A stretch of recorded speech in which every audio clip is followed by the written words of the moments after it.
You know what time it is. Everybody, put your hands together for Fates United is back!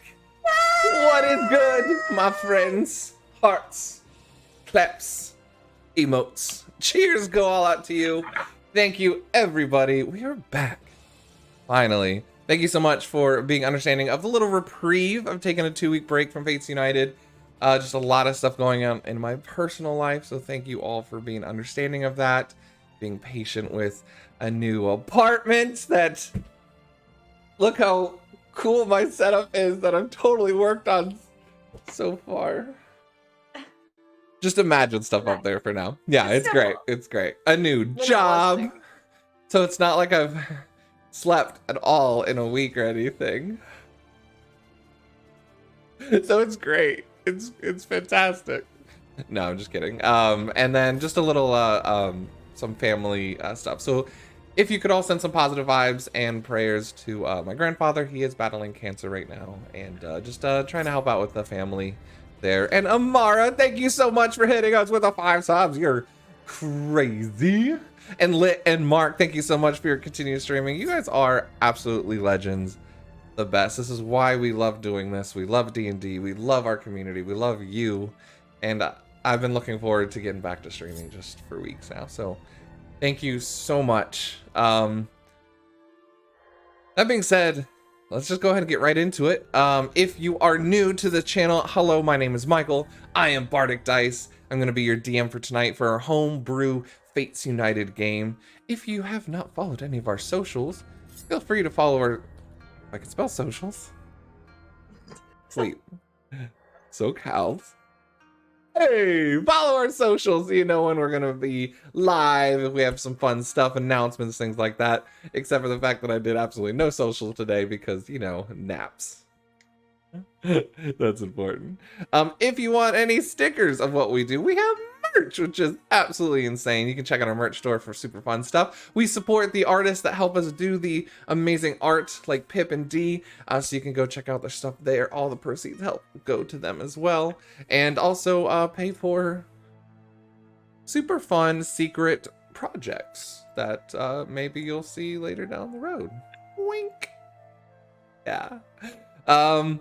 Besides that, if you were catching us live on Twitch right now in the fun, engaging with chat and our amazing community, you can always have more of that amazingness offline when we're not streaming in our Discord, which is absolutely amazing. We post about D&D, we post about art, creative stuff, absolutely nothing, memes, TV shows, and everything in between, and it's so much fun.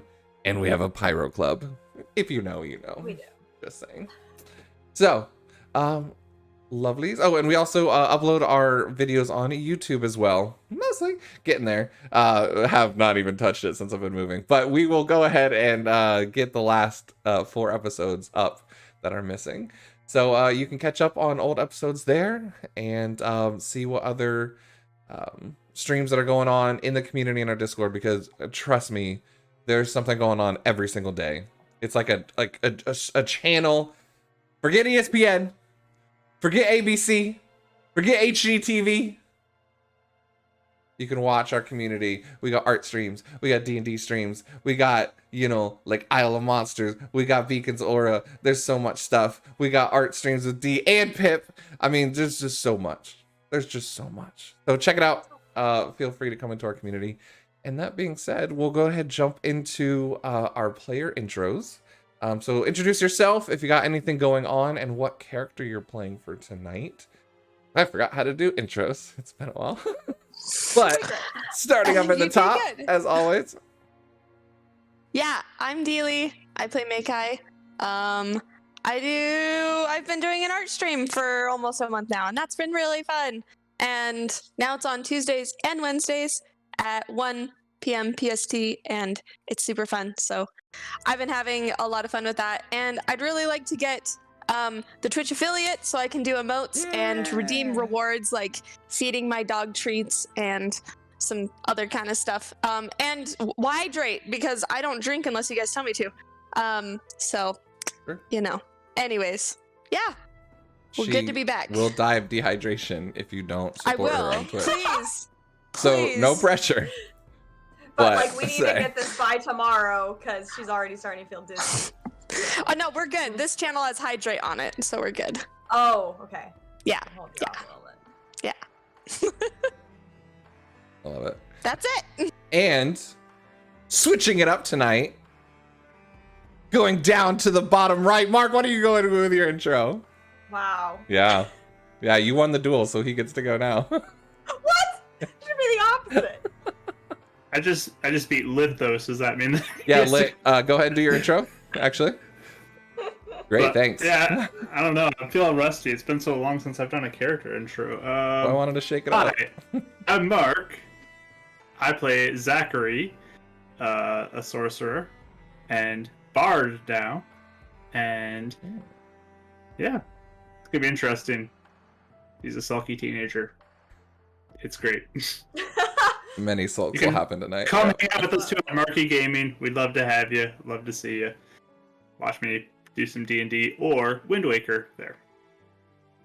And speaking of Marky Gaming, heading up to the top of the power duo, It's John, John. why don't you go in and do your intro? No, I just know. kidding. I was like, Yeah, Rachel, why don't you go? okay, hi. I'm Rachel / Pip. Yeah, I stream at Marky Gaming as well. I do art streams on Mondays at 3:30 CST, and I also play in our game on that channel as well, Beacon Zora. Yeah, but for this game, I play Anais, a cleric / ranger, and she's also a teenager, but she just wants to murder people. Not everyone, just Typical specific teenager. people. Oh. So yeah, we have the two branches of different teenagers between our party. That's it. That's all I got. Hashtag team teen angst. Yeah, for real. Perfect. Yep, we are huge Love. fans of the Marky Gaming channel here, so definitely go ahead and check out their content. They are amazing. And, of course, last but not least, the second half of the power duo of Raphaziel. Hello, I am Deely's husband, as we all know. But the arrows there, it's got to show up I sometime. don't know if I have arrows or not. I know, sometimes Maybe? like, psh, psh, Oh. make sure everyone knows and is aware. It's been a hot second. It's alright. Arrows will come It's back next week. I got to understandable. unpack You them, have- man. I had to pack them all up into boxes somewhere, so they're all Alright, around. well, if people don't know, I mean, good luck.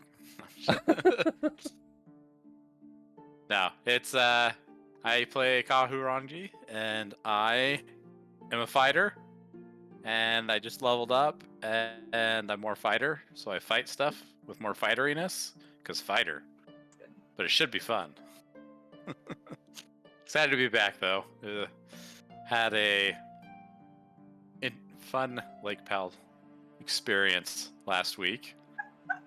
And Oh, there's a story behind all this. Okay. now I'm back to the real world, but I haven't heard any stories about the vacation yet. That's great. Well, you should have caught my stream and you would have heard some. Oh, throwing me under the bus. All right. See, I've been training on a bus. I'm sorry. Just put me underneath it. Well, thank you all of our it was a really bad pun. All of our lovely players. We're gonna go ahead and jump into tonight's game. I was about to say Beacon Zora of Fates United. I just want to play Beacon Zora. Just, you know what? Scratch that. Go ahead, Zach, or go ahead, Mark. Let's DM it up. Yeah, we have some guest stars. They'll duel up Kelly. It's fine. I will You be guys- a guest star. Did you your character sheets over there? Yeah. Renan can Just come in. Google audible He's it. fine. You guys want Fates United? You ain't not getting Fates United. Anyway, as we jump back in to tonight's game, Fates United, as we up the music just a tad, if I can get to my music, so you can actually hear it. It's been a little bit in real life, but only seconds have passed in our world of Organia. Finding ourselves in our same old cliff overside. The old man, a narrator, long, white, with brown streaked beard, little ruffled hair, and an old shepherd's staff, kind of robes that hang down loose that have seen a better time. He sits down and you can see a strain upon his vision a little bit, realizing that everything is now beginning. Well, children, it continues. The big decisions are to be had and been made by our chosens. This is where you can learn the integrity of a person, who they are on the inside. I don't know if you can hear that background. Yeah, you can. Okay. Yeah. Kids, There this really is something going on. this is a rough neighborhood, so just keep your hands inside the vehicle while I narrate.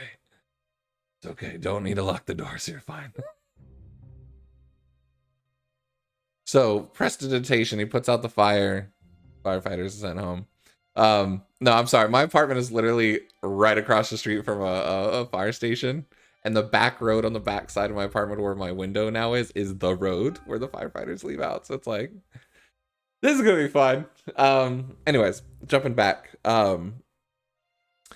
The 4 kids around this narrator are 4 little genasi children, one of each different types. You have a fire-haired young boy, a cracked skin with stone-looking rubbles for muscles and skin, who seems to be kind of bored and just like kicking a rock.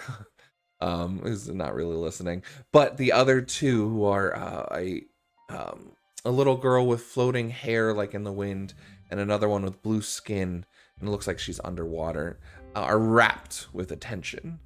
But what is Anais gonna do?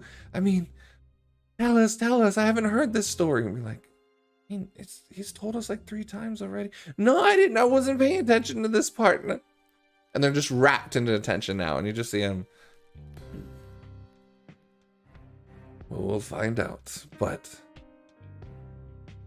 all of our chosens had just returned from the volcano, and would be an assassin of the Lotus tribe that had been coming after Anais, finding his disguise falling as he had found himself disguised as the Centaurium's historian Sir Markarth, and one of the young scribes, now being informed to the dean and waiting in an interrogation room. Well, a room made to interrogate him. They don't have interrogation rooms at this term. Anyways, the DM's talking there. Our chosens have made their revelation to the dean of their chosen awakeness, their affinity related revelation of who they are and what they're capable of, a generational group of special warriors that are chosen. And just before we left, the second revelation was that Meikai had a relation to one that was ravished by darkness as well. A family line that, as the dean was just able to dispel the magic of her curse momentarily, her horns went from silver to their normal color, and the resemblance was plain as day to see. But if you pay attention, children, their next decisions would echo through many of the future interactions they had, and the stories that you know and you have heard of the Chosens. Many of them started here tonight. As that is where we'll jump back into the session as we find ourselves in the dean's office at the Centaurium, a locating almost old school, a guardship of the old way, a Centaurium where the different nations who are now divided by civil war and time and are segregated by racial and a geographical separation. The Centaurium is one of the last few bastions of peace and unity and teaching people to work together in this world. The dean is a older male with glasses and a red robe with a black and shriveled left arm that has been previously revealed to be a cursed arm. His black hair is peppered with white and silver, and there's a definite look and demeanor of a warrior that is beyond his time, that has seen battle, that has seen many things, but is beyond that now. You all know him as a quiet but sulking teacher here, the dean. And as the three of you all are sitting at the table, you look over and can just catch the last of Meikai's horns going back to their silver. So, now you understand.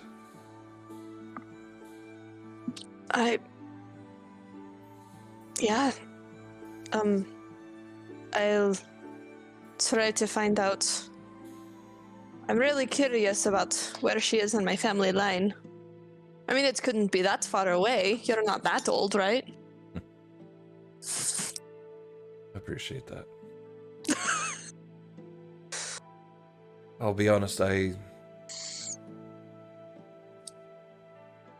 been too cowardly to return since the events that happened. To... Hanasuka. I have not It stepped happened? there. It happened there? Nearby. Hmm.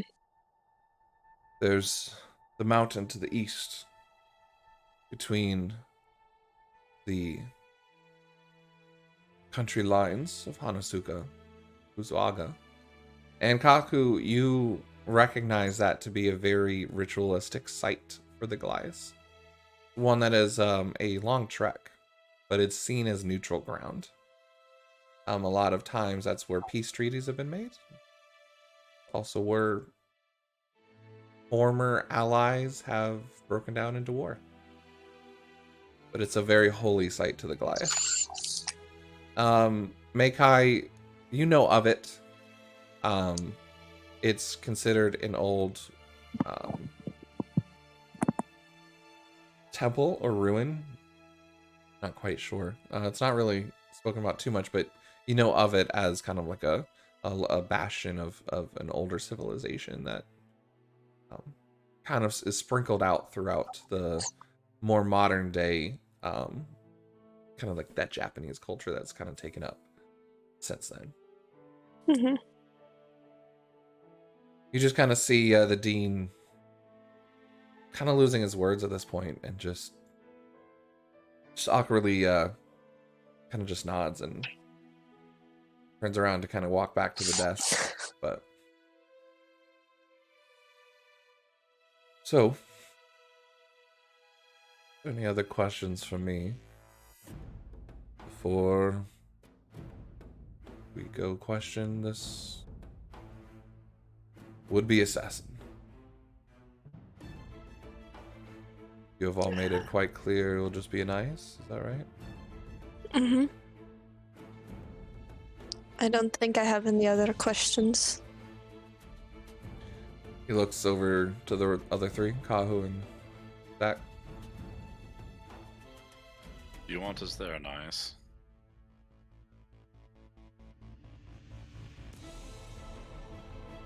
I remember to unmute this time. Just took me a second. Hey, we're not too rusty. Sorry. Anais will, I think we're mind connected. So she'll say,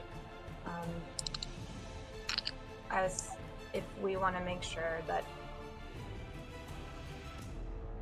because okay, I think I remember we mentioned that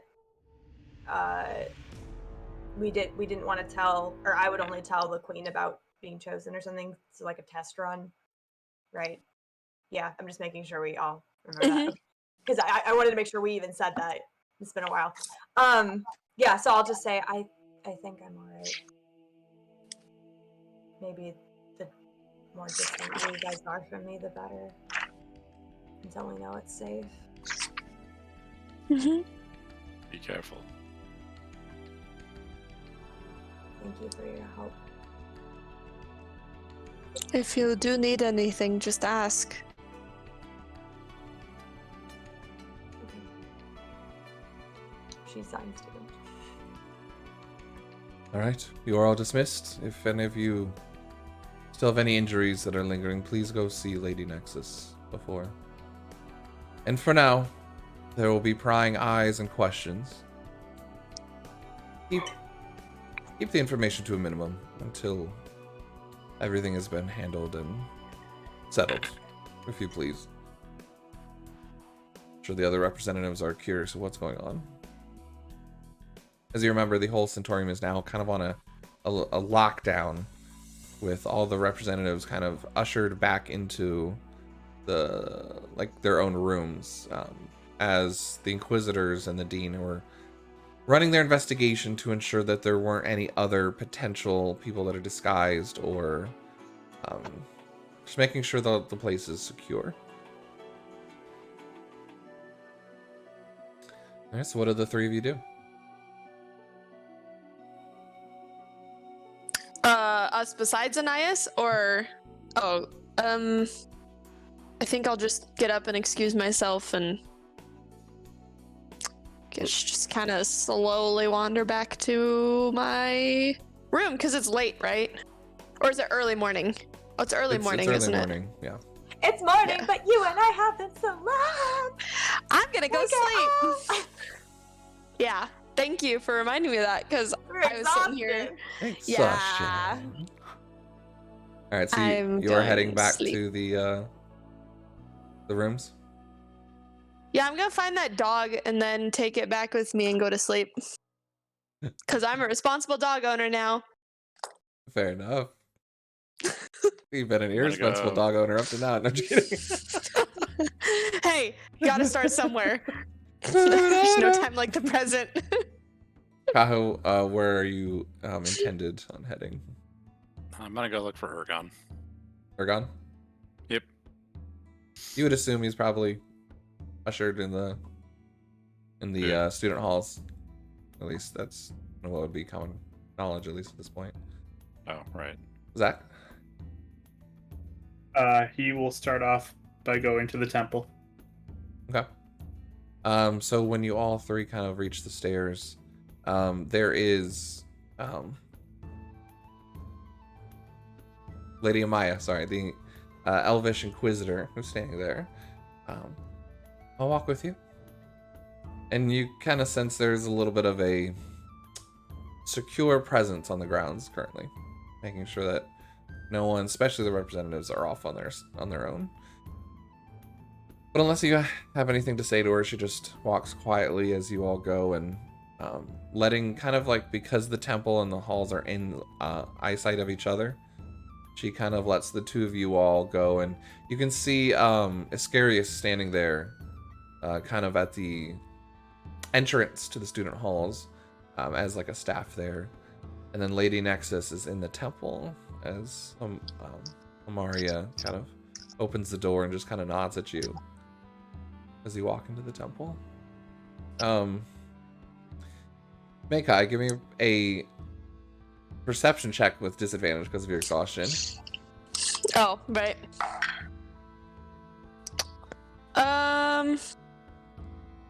That's a 12. 12? Mhm. Not hard. It takes a little bit to look around, but you do see and finally find the pups, which Arson, who's sitting on the floor, kind of like giving him some little love behind the ears.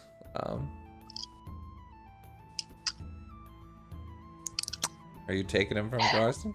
Hey, I'm Meikai. Oh, you guys are you okay? I'm fine. Where were you? How do you go? Yeah, everyone was ushering back, but you guys aren't here. Oh, yeah, no, we just got back. We went on some like field trip thing and had to come back. Everybody okay? Where's Yeah, Zachary and everybody's fine. Anais? They're just kind of taking care of things, and Kahu is, and I'm really tired. Have you been watching over this puppy? Yeah, he just kind of like stayed here in the halls and never left. So, been watching him. Yeah, Everyone I mean just that's kind of fine. like brings him food and Mm-hmm. Yeah, I'm the one who found him, so I feel kind of responsible, but I've been neglecting that. oh, But if you're you're the one having that found him. Mm-hmm. Look at this, and he gets up and he goes, "Okay, ready, sit," and it lies down. Okay, well, we're getting there. He's kind of confused about commands. That's okay. That's cute. Roll over, and the pup like sits up. Not really good at this. You have to get treats. Oh, I didn't even think about that. Yeah, it's like a trait system. I had dogs growing up. I mean, if he looks like he's good, so I'm gonna go take a nap. But if you feel like you need to, like, you know, hand him off, I'm okay taking him, or you can hang out. I just feel like as you were saying this, Anir kind of passes by. He's like, "Yeah, you look really tired. I mean, you look great. Just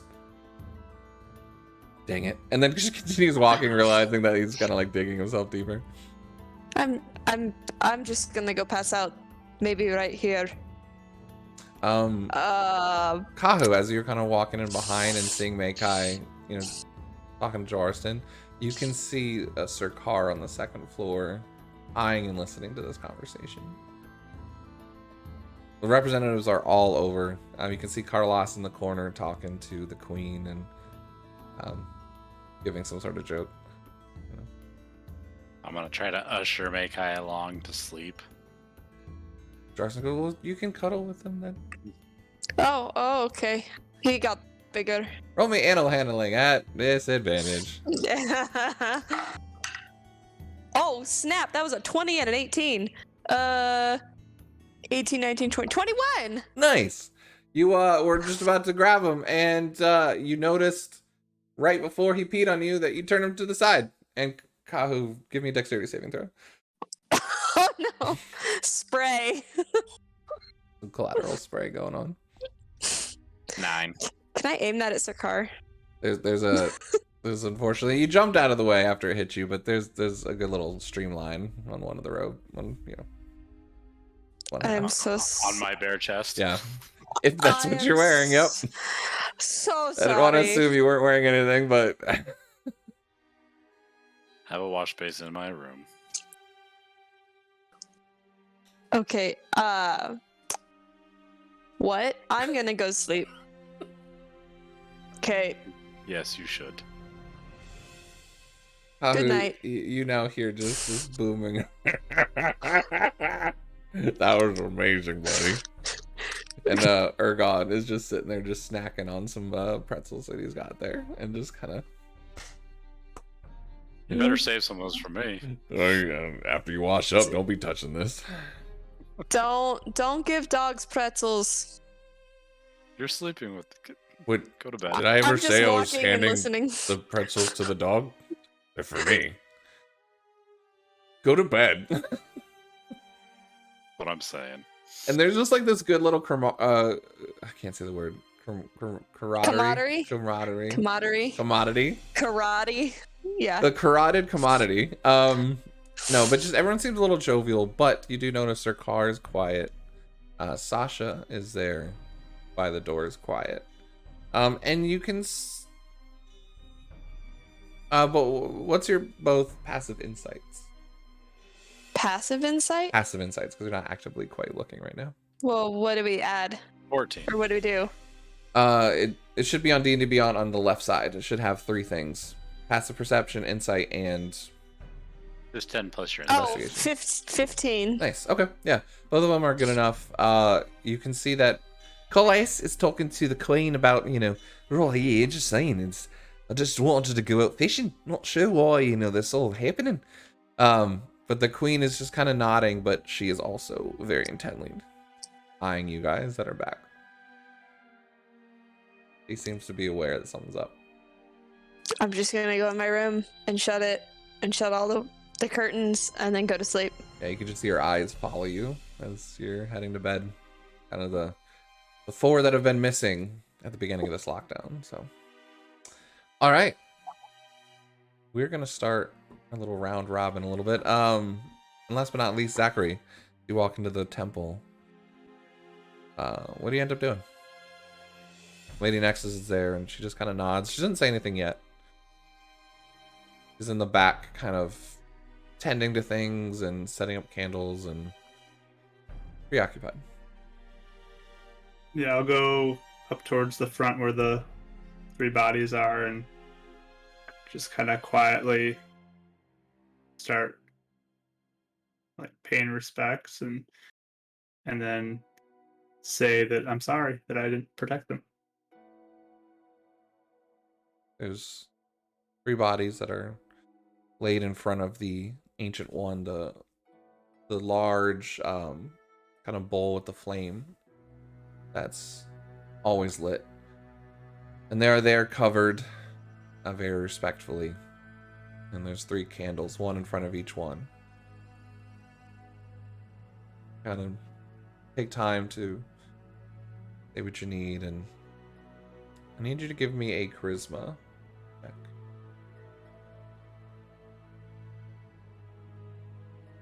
Natural 1 for 5. Yeah. It's you just focused on your prayers. All right. Trying to hold back tears because there's another person here, but She leaves But you alone for after- a little bit. Yeah.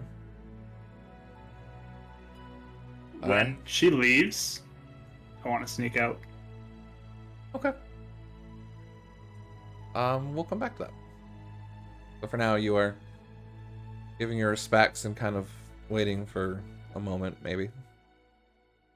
All right, we're gonna jump back to the dean's office as the three of them left. The dean takes a second and closes the door behind the three that leave and looks back to you, Anais. So, may I ask? I think we were speaking that you wanted to hear from him first before involving the Inquisitors. Do I understand that correctly? This is your decision in my eyes. By the way, is Bry here still? He can translate for me, or is he gone? Yeah, he's still here. Bry's still there. Okay. You also give me an Yeah. insight check on the dean. Disadvantage. Because I'm so tired.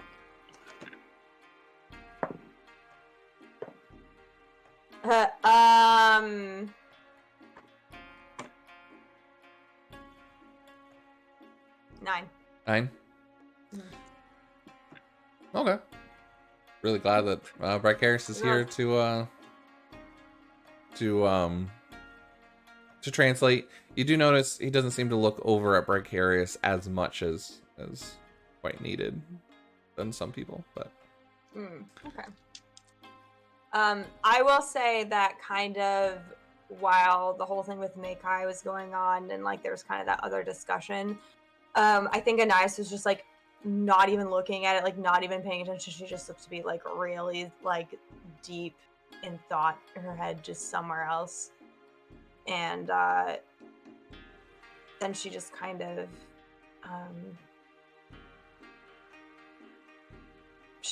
looks to the dean and she finally just signs. Seems kind of pointless to cover this up at all anymore.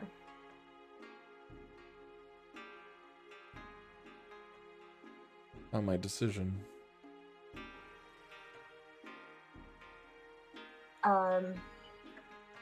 She signs. Karis, you feel a hand on your shoulders, Brycarius, kind of like a reassuring hand there. Kind of feel like it's Probably, like, I'm kind of squeeze it here for a for you. second. Yeah. Yeah, squeeze it for a second before I get back to signing, but she just signs.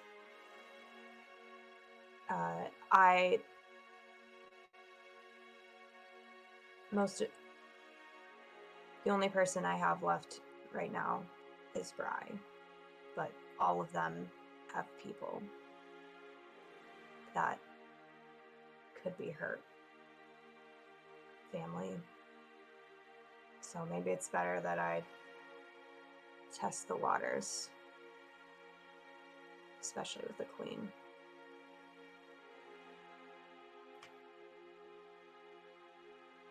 And if it turns out bad for me, it doesn't. It's fine.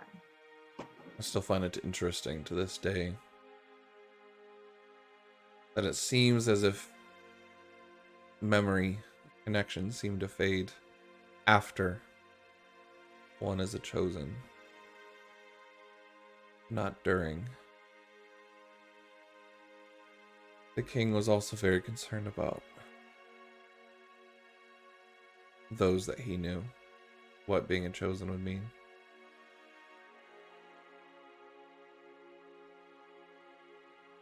Can understand. Well, Yeah, she just signs it. Just seems like it's the less risky. and really, it's their decision when to reveal and who to reveal themselves to. There'll come a day when Even the most unlearned will know who they are by looking at them. She signs just by looking at them. Magic isn't as prevalent in this world. So either you are someone, and the Chosens can do things beyond even what most of us can do. People that study their whole lives. Comes naturally to them. It's a gift, it's bestowed. She's got like looks down at her hands like, oh. You can see a little bit of a yeah. not it's not really a jealous look, but you can see a little bit of a look in his eyes. Yeah, kind of like you didn't have to work for this, kid. Like... Pretty much, yeah. There's you know his room is very over time, like you can see clearly things have been gathered and built, and this is not just a normal office. This is almost like its own little archive of items and things. So, what I was thinking, not normally allowed, but I think in this situation, deserving. And he walks over to a large cupboard and unlocks it with a key that he has in one of his pockets. And there's just a cabinet of very varying vials of potions and items and things like that. And he takes out one. There's 3 of these potions. And he takes one with a vial, and it's a yellow vial. A vial with yellow potion in it.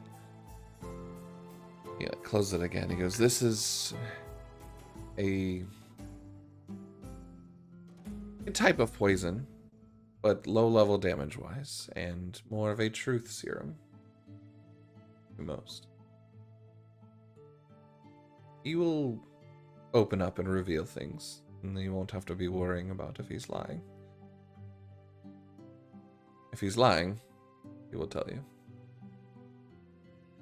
It's actually quite entertaining, to be fair. Can I insight the dean? Just Yeah. for funsies. Disadvantage? Yeah. 11. I'm really tired.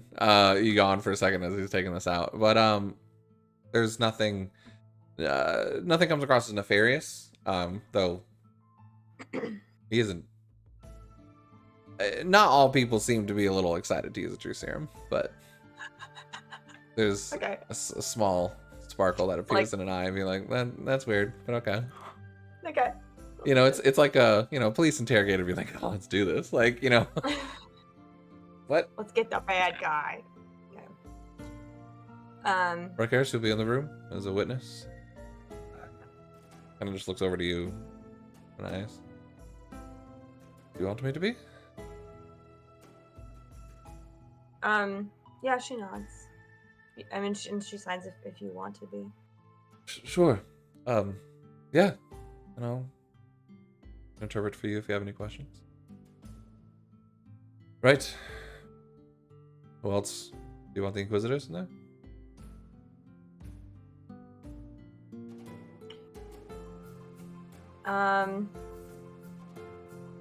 Anais says if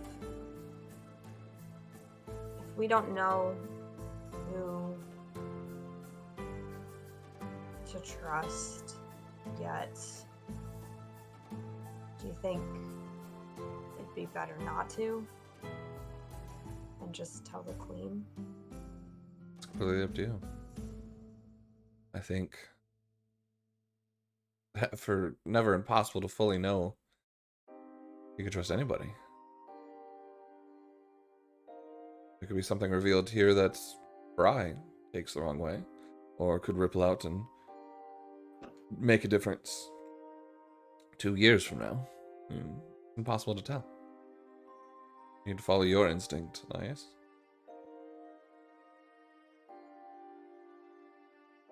She's like thinking for a second, and I would not have invited the Inquisitors into this building if they were a threat to you or any of the representatives here.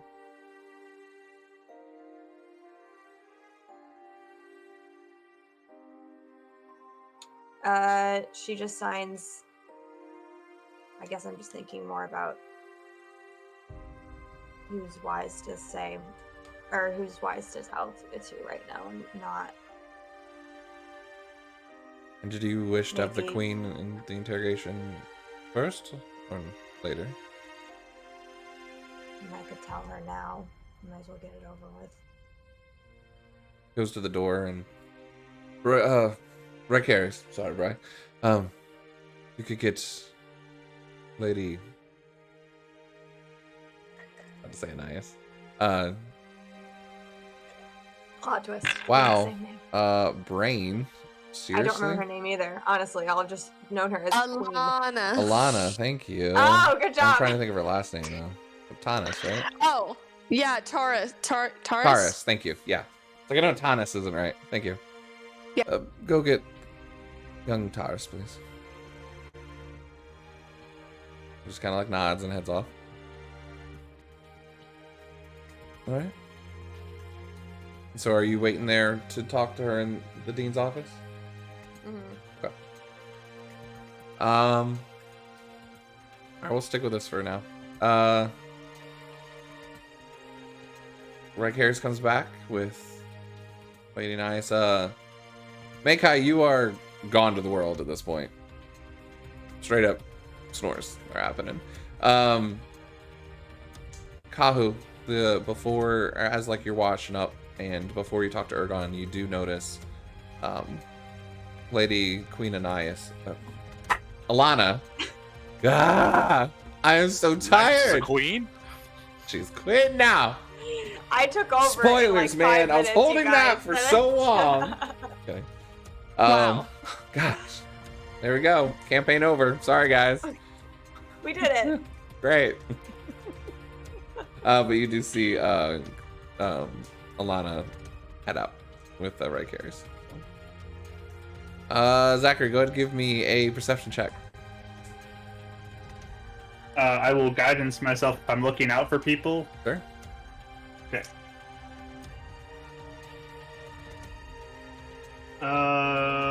So that is a 19. 19. As you know, you're kind of taking moments just to know your surroundings in between your prayers and respects, and you know, gather yourself for a second. Lady Nexus is still in the room. Oh, you Hasn't- said she left. She hasn't left yet. She was. Oh, okay. She left you to like leave you to be, like, you know, like she's not bothering you, but she is in the back. Okay. So as you're checking for now, she has not left you alone. Well, either like I'll leave at an appropriate time and then try to sneak away, or I'll wait till she leaves. Fair enough. Okay. Cool. As of now, you do notice she's got her eyes on you. Okay. With your perception check. Are you staying for now? Hasn't really how been long have too I been long. here? 15 minutes or But- so. Yeah. but- 10, 15 minutes maybe. I'll wait a little bit longer. Precarious walks Alana through the halls and up the stairs, and you hear a knock at the door. And the room's quiet as the dean is pensive in thought. You see him now for the first time, processing a lot of things. You can see a chess game moving in his mind. That as before he was just reacting, now he's processing. By the way, before she would have gotten in, I would have asked the dean to maybe guide the conversation so it wouldn't hint that there were any other chosen around at the moment, or like just keep the focus on her, because she doesn't want to like out the other three yet. Understood. Of course. You She want me says to I'm tell her or that she's- you are the chosen? Or I'm just gonna leave that for you to tell her, but She says I can tell her, but if it goes in a direction where they're wondering whether the rest of them are, I'm just a really bad liar. you trust me. You knock at the door, and as she enters in, you just see her looking. Dean, I was called. Yes, please take a seat. You're aware the auditorium is on lockdown. Bracarius said taking Anais and some of the others on a trip to the volcano. Unfortunately, Anais' past has caught up to her. There are things that she would like to explain to you that has happened, but there was an intrusion on this grounds, and an assassin has disguised himself and unfortunately murdered Sir Markoth and one of the scribes. And you can just see Alana just like gasping and kind of reacting. But Anais wanted herself to speak with you and bring you into this, as the decisions and information here could potentially affect you, and you wanted your assistance. He kind of just looks over to kind of hand off. Seems very matter of fact and just more of an author, It's like laying it authorized out. figure. Yeah. Mm-hmm. You just see Anais. Oh gosh, it's gonna be so tough for me tonight. Alana. Oh boy. Oh boy. Oh boy. Ah boy there. Yeah. Alana and Anais and Makai there. Just everybody's names. Alana's just reeling from this. And then you just see her steel herself, and there's this switch from a young woman to a queen. Okay. What did you want to discuss? Yeah, so she starts signing and she basically says, well, just 3 months ago, my family was taken from our tribe, from our village, and taken by a group called Lightus. In a ritual sacrifice, they killed. You see recognition of the name as she looks over at the dean. When you Oh, say really? Linus. Mhm. I mean, she stops. Do you know that? If I'm mistaken, weren't they challenging group to the Elvish congregation? Isn't that why they stopped coming to the assembly meetings? And you do see the dean. He looks down a little bit. He goes, I think you now can understand why you were called into this. And that's kind of when she makes a connection. And you see actual tears forming in her eyes. And she goes, are you Sir Kellum's relation?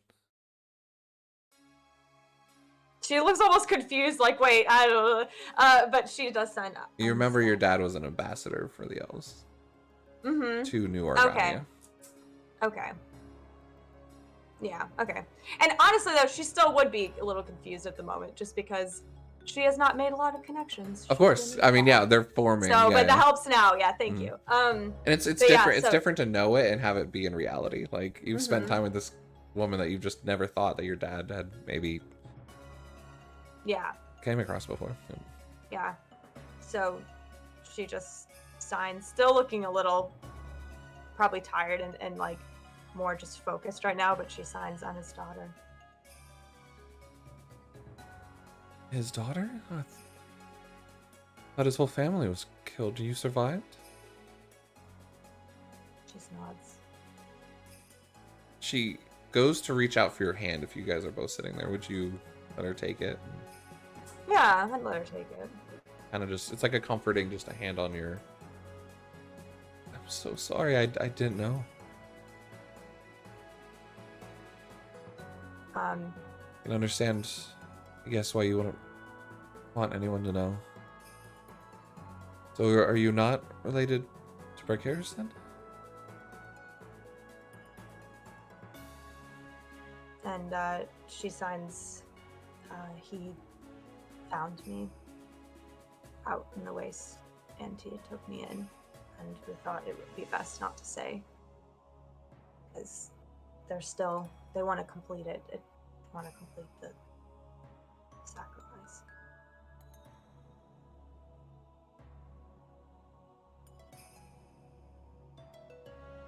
Whatever you need, we'll track them down. despicable. Um, I didn't know Lytus was involved.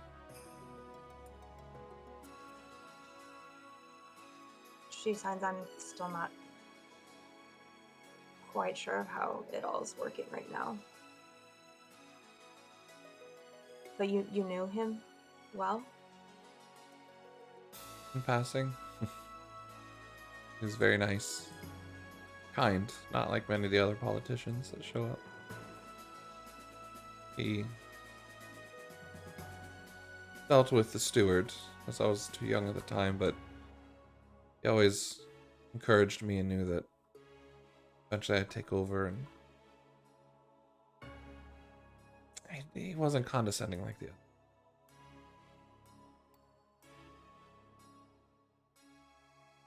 There's some emotion talking about him a little more, and she just kind of nods like in agreement.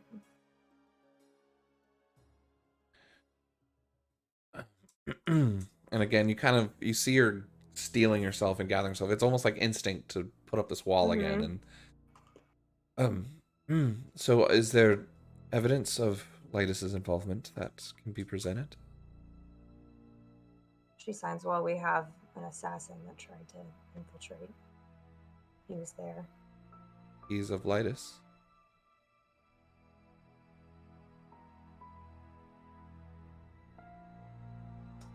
See. And she's now understanding the dean's request to bring her and you and her involvement. So are you handling this as a Centaurium affair, or as an elvish affair, or handing him over to New Organia? And she looks almost kind of confused between the two of you, of almost like whose jurisdiction is this kind of thing? Yeah, like responder. She also looks confused and just kind of signs. Truthfully, I just wanted to kill him, but Undoubtedly. also, but some of the others convinced me to stay my hand for now, and Say the word and I'll hand him off to the Inquisitors. If you want him executed, I will have him executed. The dean kind of goes up and puts his hand on her shoulder this time.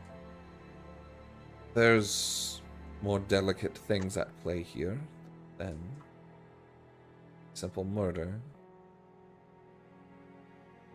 And you can give me another insight roll with disadvantage.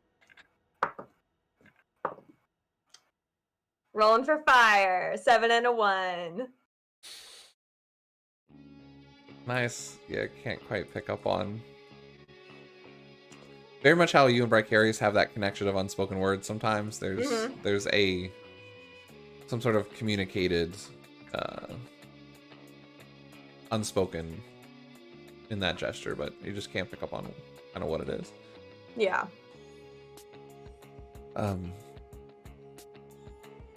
Nice if you wanted to continue.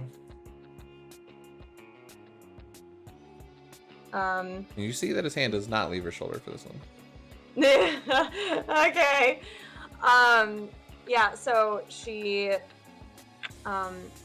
signs there is more, and I thought I should tell you and be the one to tell you because I respect you. And you're a very good warrior and taught me a lot from when you led our team. Yeah, there's a big butt coming. And there's a little bit of a laugh smirk. Trying to break the ice a little bit. Yeah. She knows she when does she's look being probably peppered nervous. up. Yeah. Very serious and also a little very nervous. She's trying to be still with it, but you could probably tell she looks really nervous. But she signs. Pretty strong, you can tell me straight out. The reason why I survived is because Storm saved me.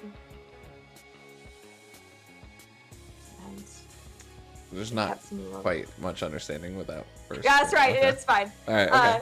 Just letting you She's know. continuing.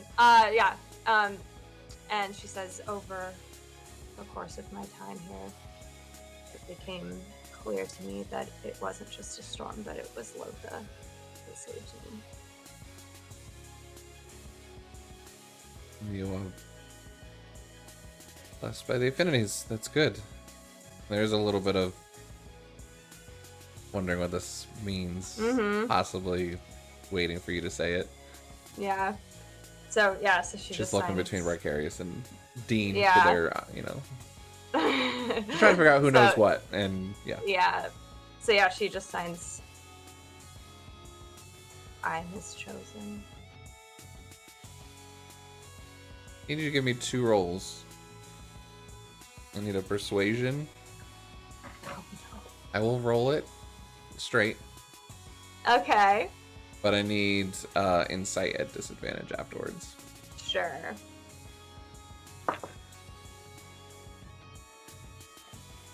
So you want persuasion first? Okay, it's not great. Sure, persuasion's horrible. And this is a straight roll. Yeah, I know. It's still 9. Okay. Insight, 2 2s. Oh So my gosh, girl. I know The Renin dice are alive today. the Renin dice are alive. So 7. Her face is completely stoic, and you do not see or pick up on any sort of change in expression. But she is just looking at you in silent for a very long time. Do you fill the silence or do you wait?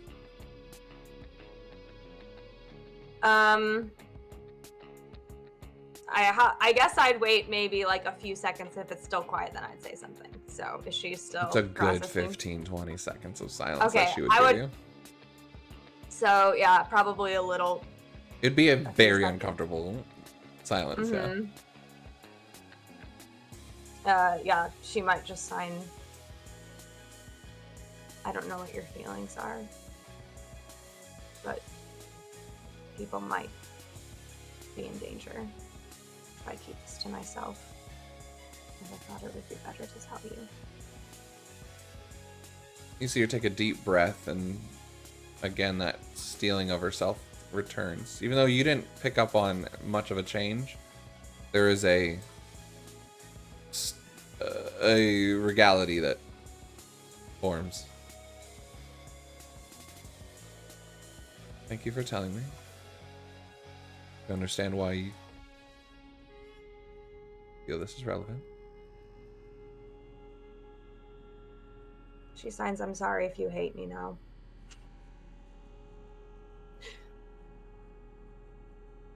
I don't know you fully yet,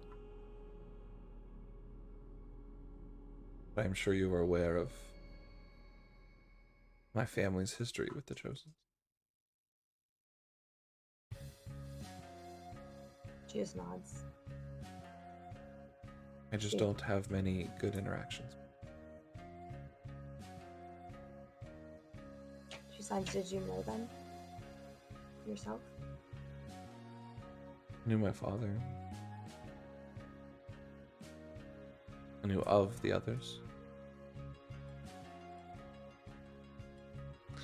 And you see that the squeeze again.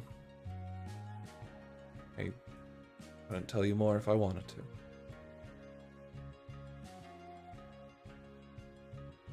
But it doesn't matter. You are not them. What is your intention with this assassin? And there's just a very down to business mode to her at the moment. And with your insight to it, you don't. It's not like it's a I hate you or a coldness. It's a very just you can't read her. It's she's whatever wall she's put up with her personal feelings. It's unknown her what she's thinking. She's just very much, regardless of what I feel, I have responsibilities in this moment, and that's how it comes across. Sure. Yeah, so she just she signs I think that the assassin figured it out too. so I wanted to find out what he knows, and I wasn't sure how many other people should know. Because if word gets out about what I am, I think Lytus would know where to look. Exactly where to look. I am sure being a chosen is quite a big blessing and a responsibility. It would put a target not only on you, but anyone around you, I assume. She finds it's more confusing than anything right now, I think. Well, I think myself more than anyone understands the unwanted attention that goes along with responsibilities.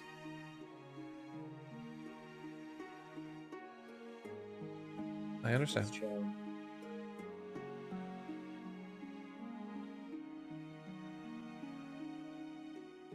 So, is it just the three of us that know? Are you nodding in confirmative to her?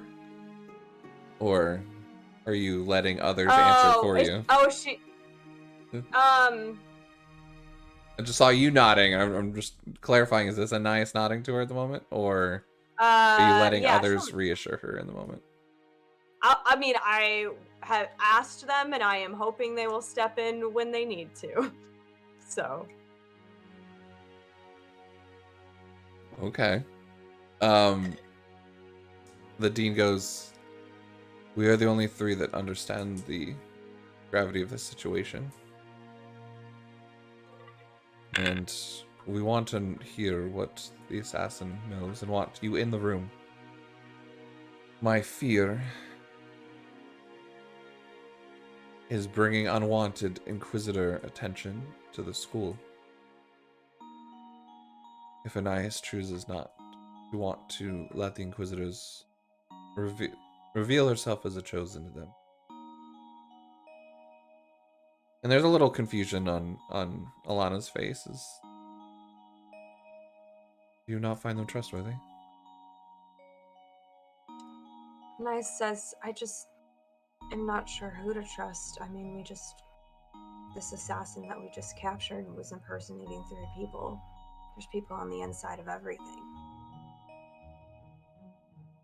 It seems wisest to keep it as close to the chest as we can until it needs to be revealed. But Okay. I could be wrong. This is not for the last statement, but going back to the chosen nod and all that, and letting the conversation naturally flow. I wanted to see if I was going to give you advantage or not. Go ahead and give me the deception with full advantage. Just I'm rolling the doubles of the same number just continually today as well. low, That it was not. It's a pretty low AC because of the DC because of, It's 14. the conversation. Okay. You don't sense any sort of additional questioning into that comment. Okay. The conversation naturally seemed to flow away from that question real quick, so. Mm-hmm. Okay. Cool, because that was just a big little moment there. So, very well. Are you agreeable that the Inquisitors stay out of this for now? Just till we understand what bearing this makes. I think Anais, to protect the other representatives here, and you yourself too, with your ties to Organia and her unknown exposure to the Inquisitors, is worried what he might say to them in their interrogation. Whereas, and you can see him mincing his words here, because he's trying to be very polite about this one, but I understand when your authority lies with the Inquisitors. And Alana just kind of nods and... Yes, I can oversee them if need be. Okay. Well. Anais, this is obviously a plague on your family. I would never wish to impose any decisions upon you then. Whatever you need. Insight. I'm sure it'll be disadvantaged, but we're gonna try. Sure, go ahead. Oh, hey! That's okay. It was a nat 20 and 17, so that is Nice. a total of 23. 23? 22. What exactly are you trying to look for? I'm just trying to see if she even seems genuine in wanting to help me with this even. You know, or is it more just like her kind of posturing and putting on a show? Mm-hmm. You know, nothing comes across as fake, but there is definitely a regality and stiffness to her. There isn't that like same comfortability that she had in your personal space before. You know, her hand had retracted and she is, yeah, but it's less a, you know, oh, I don't like her, or I'm posturing. It's just more of a seriousness, and I'm full in queen mode. I see why I'm here. I'm not involved as a friend of Anais. I'm here as the queen of New Organia. And understanding the gravity of the situation too. I mean, this is murder and possible execution at stake here. So. Okay. All right. So yeah, she just signs. Thank you for hearing me out. I really did mean it too. I do really respect you a lot. That wasn't just a thing to say to get you to take the news better. I appreciate it. So this interrogation, Dean, I'm quite trusting that you would not have even asked me to do this if you did not have clear enough evidence. And he kind of points to the journal that's on the table, and not only do we have witnesses, we have collaborating writings from this person. Okay. Do you have anything else to say before moving on to the interrogation? The dean kind of goes over to pick up the vial, and when you are ready. She just signs, is there any way we can make him not do that thing he was doing last time? She like looks at Bri. Yeah, because I was going to say the dean doesn't know about any of that. She can't even say it. She just says it to Bri and expects him to. So I believe this tattoo of his is the source of his disguising. The deranged fellow in there, and you can see him like really trying to. He seems a little awkward in like Queen's presence, and doesn't, you know, like he's not a formal person, but he's just like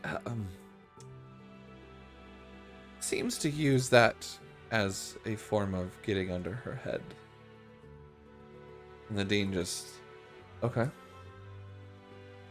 don't worry, won't be an issue. She looks like visibly relieved. I'll do what I can. Anything else? She just signs, thank you for your help in this, everybody. Dean goes to open the door, and the four of you proceed into the interrogation room. And there is a quite, maybe not tense, but awkward moment as you all are standing in there. It's, you know, fairly dark room. There's like shadows that line kind of the corners, and there's just enough light to see him in the middle. And you can see him just sitting there, and he's tied up and unconscious and gagged in the chair, tied up. Chains to his legs and arms on both sides. And for the rest of you, you were assuming you were alone. And that's when the dean goes, Sir Vaylund, we'll have the room, please. And you're all kind of looking around like no one's here. And like as you look one way and then back the other, you just see him appearing from one of the corners, like as if he walked out of darkness. And you just see him looking at the dean and not moving. Before Lady Alana steps in, she goes, "Under the authority of the Queen of New Organia, Inquisitors will not be part of this interrogation." And there's a moment's pause, and Ricarius is at the door, the other Inquisitor, and right then.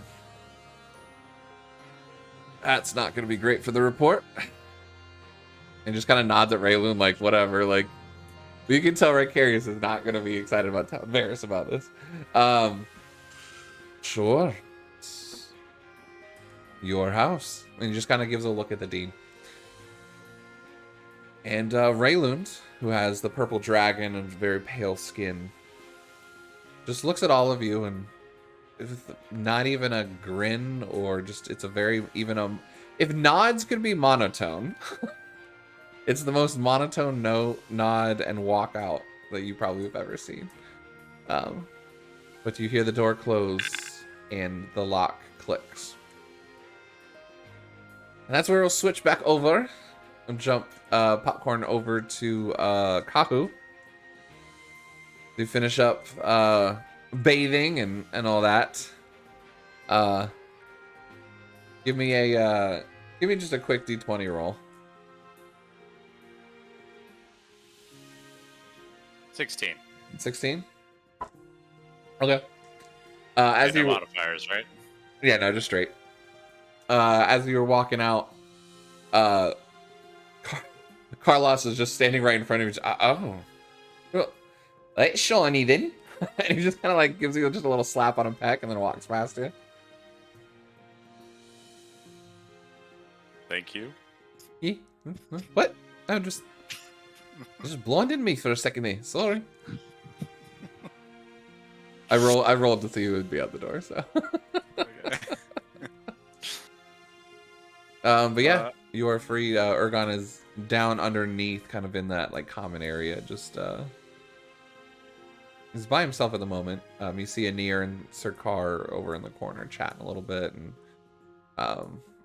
Lady Martha and Jarston are also discussing things. Just walk over there and be like, Orgon, you have a moment. I mean, clearly, we all have many moments right now. I'm kind of bored. Mind coming in, I have some questions I want to ask. Put on a shirt. He just starts walking up the stairs. What? Not too cold out. People would ask questions if I walk into your room and close the door with your shirt off. I mean, come on. I walk around with my shirt off all the time. What are you talking about? It's annoying. People might ask more questions if I put a shirt on and you walked into my room. Oh my gosh. There's just like that banter back and forth a little bit. Do you actually close the door when he walks in? Yes. It's a private con. Okay. He just like looks at the door. He goes, "What's up, big man?" Which is weird because he's like a good half foot taller than you.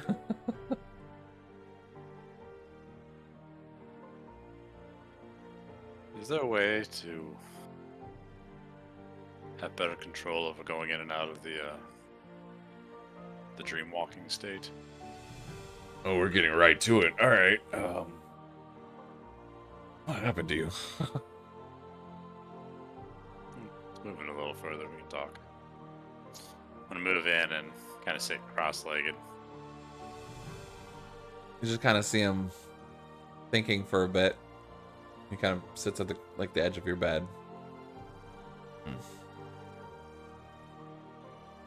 Well, I mean, I'm not an expert on this like my grandmother is, but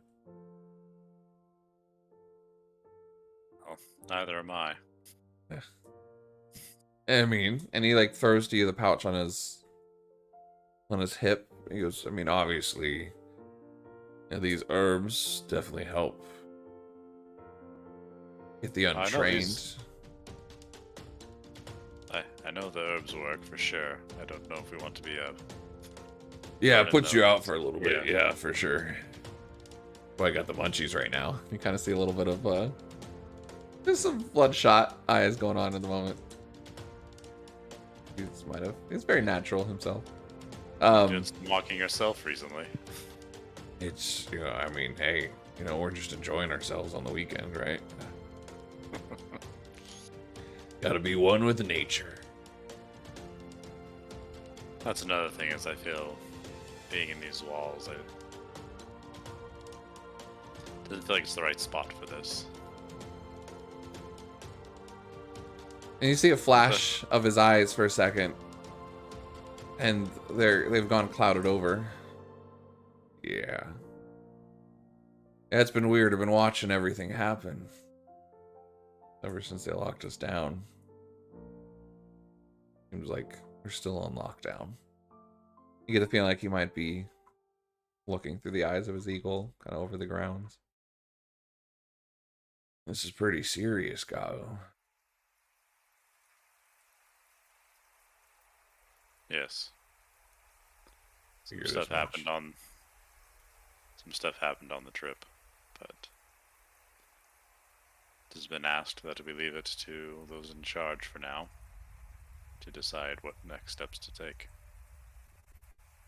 You didn't kill the human or the elf girl that you hang around, did you?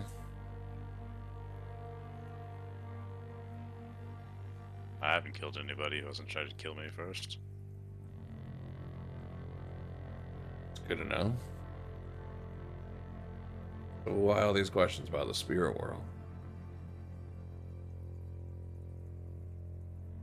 I was on that same trip, I got pulled into it. I wasn't expecting it.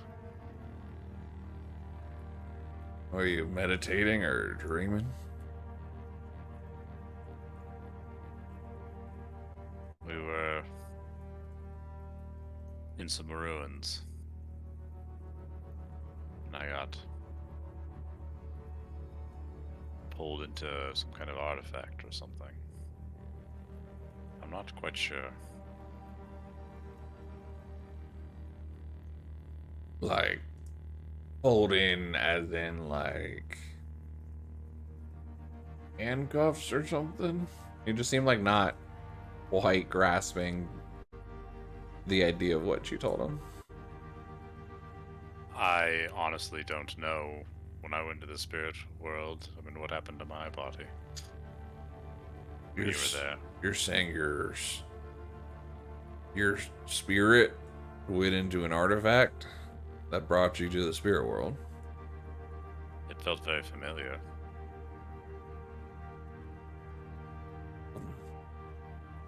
Okay. So what I'm trying to figure out is how can I control it so something unexpected like this doesn't happen. Practice, I guess. I mean, it's no different than training with a sword. First time it's unyieldy and you have to put all your focus on it, but someone like you or I who's put years of training could easily stop a full force attack at the dime's notice if we mean to, because we've mastered it. I had a feeling such was an answer. Which again, is why I wanted you in here. We can start figuring out how to train for this. I mean, that was a bullshit answer. I don't know anything about this, right? It's just my best guess.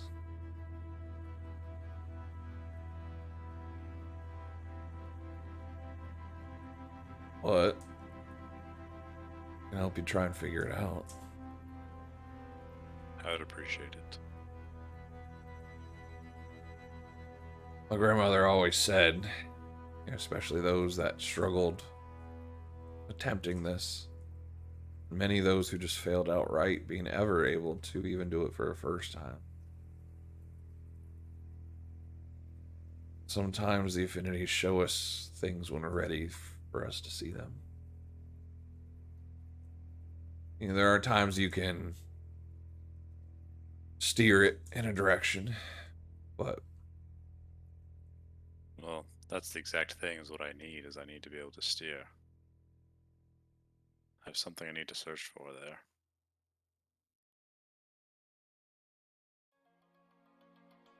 That's gonna be real difficult then. You can lose yourself if you try and wander off too far, I guess. You gotta be careful. Yet another danger to be aware of. One I would not have known about. Hence I'm asking you. And I'm not saying you can, like, straight up die or anything, but I've seen many people go mad or crazy and seem to get stuck there mentally, I guess, or lost. That makes sense. So how do we search, find our way back? I guess the first step is, how do we get there? It's kind of what I was thinking was, the better way you know the path there, the more you'll know how to find the path getting back, right? Yeah, that's a sailing thing. I mean, I don't know if that applies here or not. It just seems kind of being like, understanding, he's real over his head. I think if we're going to compare this to sailing, You need to find your North Star. Exactly. There's always a way to know direction. Which means that must exist in the spirit realm as well. Well, I think maybe if we practice, mainly you. I'm not a spirit walker like you are, but if you practice going there, maybe you and I can go speak to my grandmother sometime. She might be able to help you master it more than I ever have.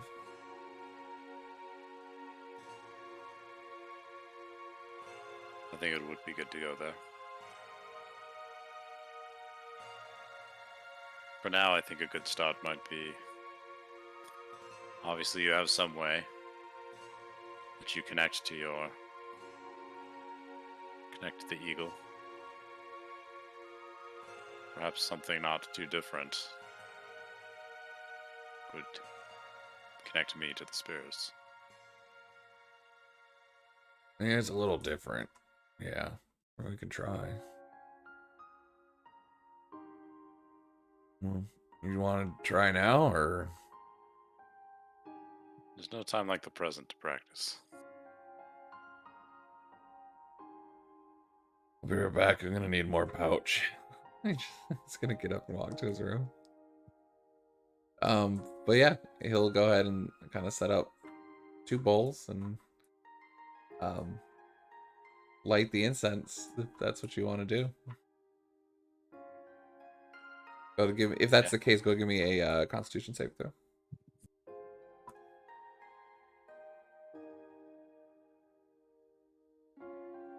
19. Nice. All right. You both seem to deeply inhale, and you are familiar with these herbs and incense before. There's definitely the added herb to it that, you know, gives a little more of a kick. But these are very common, you know, at home for just medicinal methods. But all right, you both start meditating. We'll come back to that then. Meikai, go ahead and give me a d20 roll. 18. 18. Why am I rolling high and everybody rolls low? Can I like pass my luck off to Nope. somebody for this? Did you roll with disadvantage? I'm asleep. Yeah, you're exhausted. Well, that is 10. Okay. What started as dreams of just relaxation and floating on the air and laying out on the fields in Hanasuka, you feel a sense of your dreams now flashing by, of the moment in the street with June and the different dreams you've had in the past of a balcony in a wedding dress over purple skies. And then you're on that temple where there's a well. And you look down, you can see blood gushing out of a wound in your side, staining the wedding dress. And you feel a hand on your arm. But before you can turn to look to see who it is, there's a blast of dark energy that erupts from this well. And you feel yourself jumping in front of it. And you kind of wake up in a cold sweat. Ranger's kind of just nuzzling at your, chin, whining a little bit as realized you were, having a nightmare, but you can easily go back to bed. Takes a couple of minutes, but you're about halfway through your rest so far. Zachary. Takes another good 10 minutes or so. You can feel the eyes on you. But there's a moment of someone coming to the door, and you see that she's not looking at you. Are you attempting to stealth out at this moment? Yeah. I'll utter a quick prayer and try to sneak out the side door opposite the living quarters. Sure. Yeah, that's the opposite side of the building she's on. So. Okay. Do you walk out? Where are you going? I am going to do my best to, as quietly as possible and as sneaky as possible, go up towards the circle on the hill. Okay. Go ahead and give me a stealth roll. That is a 21. 21. Versus the general perception roll I made for anyone that could be watching of a natural 1. You feel like you're pretty good. Actually, there's one. I guess there's one other person that it could be. So, yep, you're fine. All right. So I'm heading up that hill. What are you doing? So I'm going to kind of get to that circle and do my best to be out of sight, but by the circle. And you feel very isolated because there are trees that kind of separate the Centaurium and this kind of hill back here. And I'm going to start off by pulling out all of the items that I've collected for the past few days and ritually casting Detect Magic on them. Nice. You even told me this, and I forgot to grab a notebook. Remind me of each item as we go through it, and I will tell you what they do. All right. You just want me to list them all off? Yeah, good. Okay. So I'll pull out. You say detect magic or identify? I'm sorry. I'm starting with Detect Magic, so I know what to identify. Okay. So I'm going with the 5 scrolls, the lockbox that I found, the fire orb from the assassin. I'm going to pull out the half green stone from the door lock. I'm going to pull out the yellow stone we got in the dwarven area. Mm-hmm. The 2 dwarvish statues that we found. I'm going to pull out... Hold on. Okay, so the stones are not magic. They're just... or not the dwarvish figures are not magic. They're just figurines. Okay. You do sense magic from the green stone and the yellow stone. See, I'm already forgetting the first couple things that you're saying. Fire orb, lockbox, 5 scrolls. Fire orb is magic. Remind me what the lockbox was again? That was in where the bodies were found. Oh, Sir Markot's lockbox. Is that what you're saying? whatever whoever's it was. But yeah, down. Well, I mean, like in where you found Sir Markov. Yeah, where all the bodies. Yeah, were. yeah, okay, that's not magical. Okay. And the 5 scrolls. 5 scrolls That are were there magical. as well. Yeah, those are magical. All 5. Okay. Yep. Trying to make sure I didn't have anything else I had. The bag too. I'm assuming that's magic because it clearly is doing magical things. But Yeah, that's magic. just to fully understand it, so I'm gonna put away all items but one to identify. So I'm not gonna have them all laid out in front of me. I'm just gonna have one at a time. Sure. I'm gonna identify, ritually casting identify to find out what they all are. Okay. So one by one. You attempt them on the stones first. The green stone is something you are already aware of. It's a stone called the Kaharaji stone. And you get a sense of life and death from it. And possible transportation between it. The yellow stone is very odd. It comes to you as very magical, but unknown the identity of it, of what it does. It doesn't seem to have a function on its own, is what you get from it. Okay. What type of magic was it that was on it? For the stone, What school do all these have?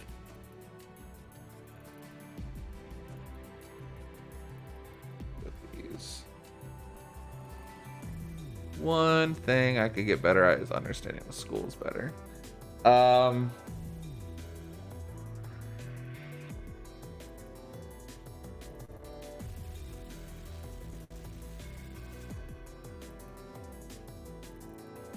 So the greenstone will have conjuration.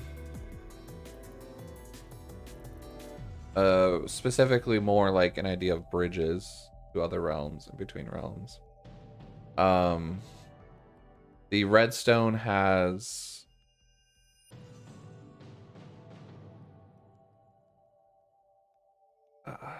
there's 2 scrolls of divination.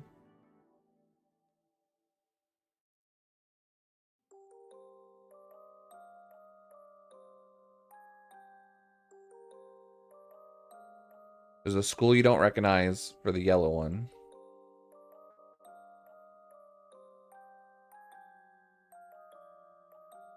Evocation for the red one. Red one? Yep. Like the orb or the... Yeah, the orb. The orb that was Okay. on the assassin.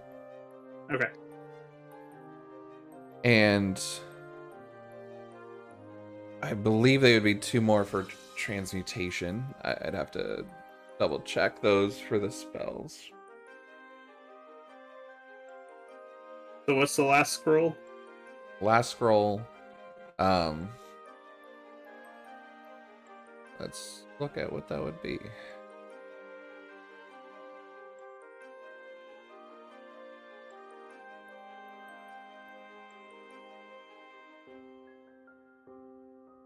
Evocation. I'll just tell you now. That one is life transference. For the evocation? Yeah.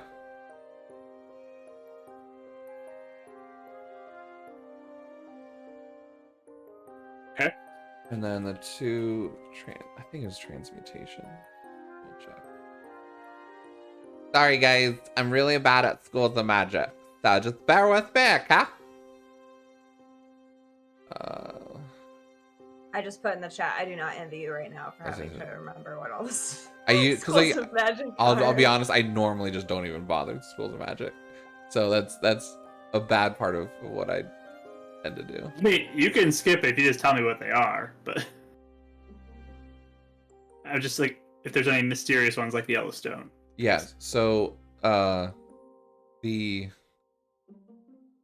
transmutation is Featherfall and Expeditious Retreat. Okay. And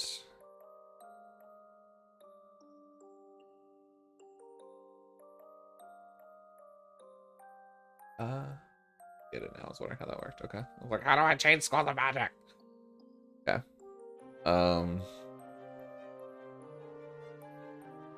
And the evocation one.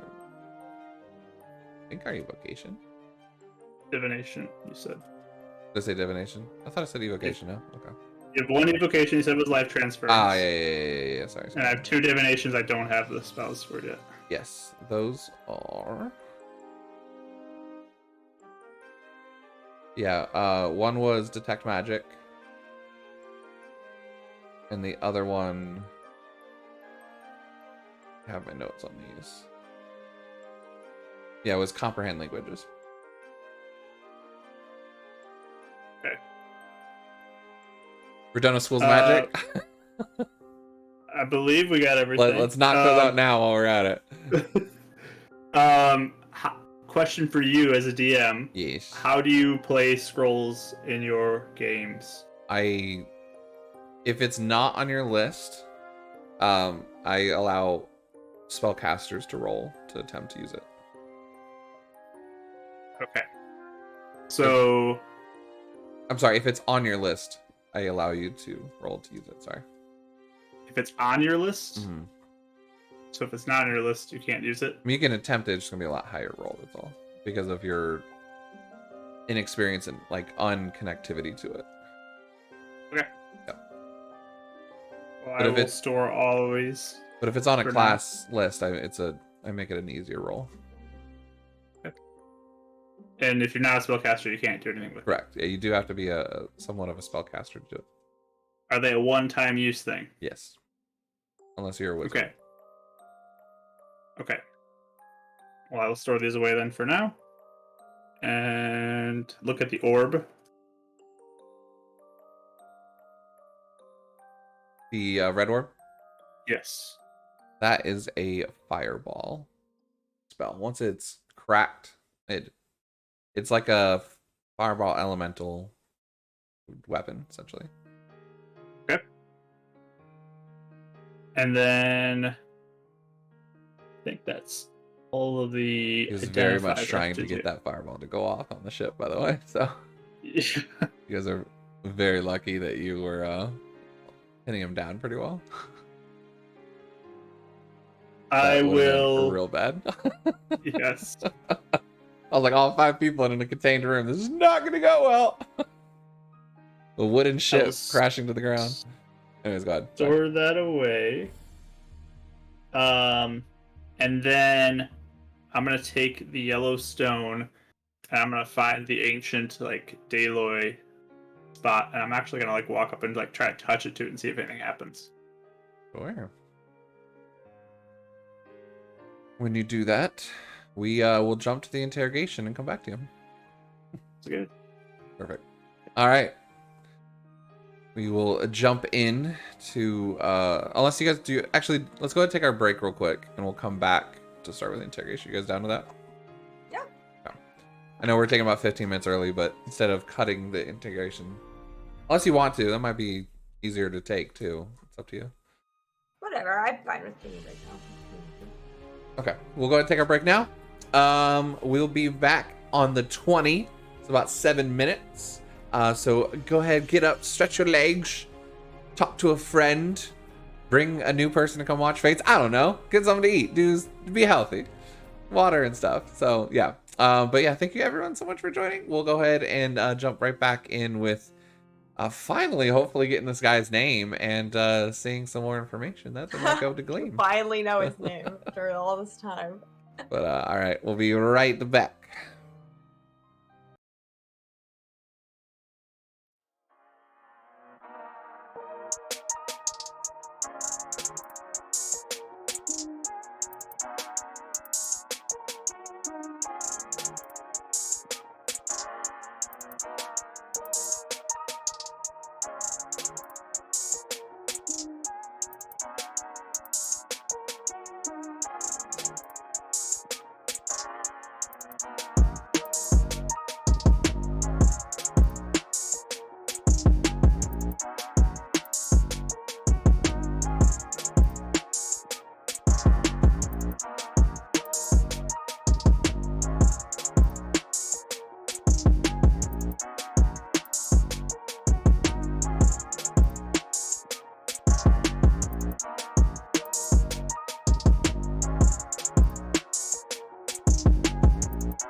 So then. There he is. There he is. Good. Good. So we jump back in from our break. Our lovely chosen spread out among the Centurium now. Zachary dipping out from security at a school on lockdown and running out to the recess field. The responsible chosen of the group is identifying the items and spending time at the circle up on the cliff.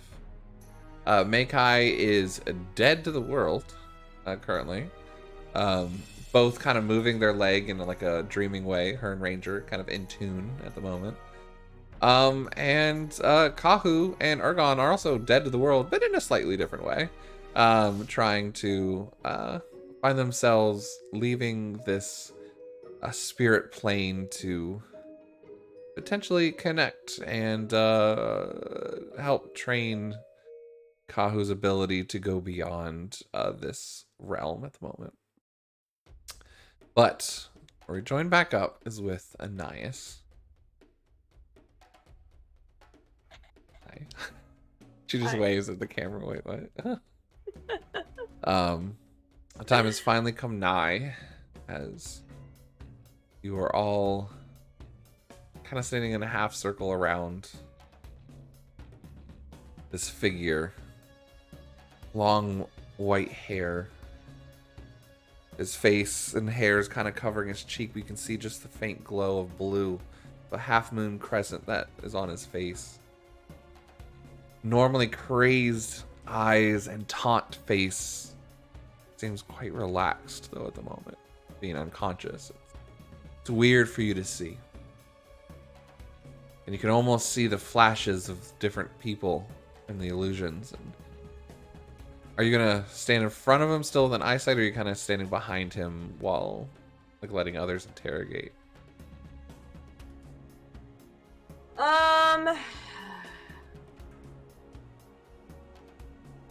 I'll probably. I mean, they're gonna need to ask the questions for me anyway, but I'll stand in front of him, I guess. Okay. So there's Lady Alana on to the left, the Dean standing right in front of him, and you and Bricarius. Again, his hands on your shoulders, kind of in a protective, fatherly way. Actually, no, that won't work because they won't be able to really see. I mean, I guess I could see your hands. It'll be like on one side, just one hand, so he can see your face and interpret well. There's a moment's silence as everyone's kind of getting ready. This won't be easy. He looks over at you and I. Are you ready? Just nods. He walks forward and kind of picks up the guy's head and takes the gag out and pours the vial down his throat, basically forcing him to adjust this potion before coming to. And in so doing, this Dravar character, or who you know as Dravar, seems to come to kind of coughing on this potion, but the Dean, you see with quite some strength, forces his jaw shut. Basically, the reaction forces this man to drink of this potion. And you just see kind of like at first just like an angry kind of trying to like break free. And within seconds, yeah, I figured as much. He did not add a good bonus. I didn't think the roll would go well, which it definitely didn't. You just see his eyes dilate and just a creepy laid back smile on his face. He just starts looking between everyone.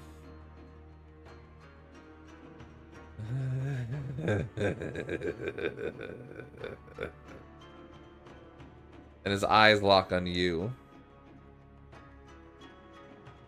And you see a flash from the Dean at the same time as this guy leans forward, and it's very bizarre as you just hear him go, why did you, what? But it's in his voice. And you see him attempt to maybe potentially activate his tattoo and change his image and his voice, and it's his voice that remains. And it's awkward because it doesn't land the way it was meant to. And She signs, it isn't quite so sad when it's your face. it just, after Vicarious, relays it. So you understand the blessings Mother has given me now? Huh?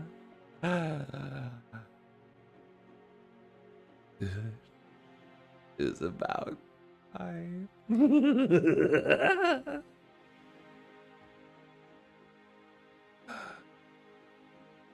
What Can do everyone you do want what you to do? know? I would lie if I said yes. And you just see this confused look of like, what did you do to me? Meant to say yes. And you just see the dean. There's a small smirk. The potion has taken its effect. And you see another swirl, and he kind of takes this wand out of his jacket, and he conjures chairs for all of you to sit, if you so desire.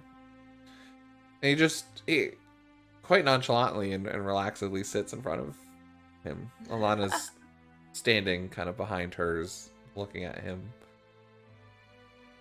And the Stravar character's just... And again, seems to attempt something and like nothing's happening, and it's just growing more and more frustrated. And it's this weird frustration but cackle of laughing. Just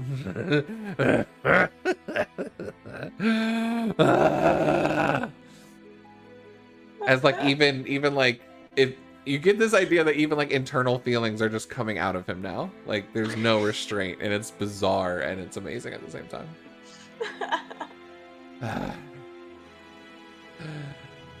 So, you want answers, do you, little girl? What do you want to know?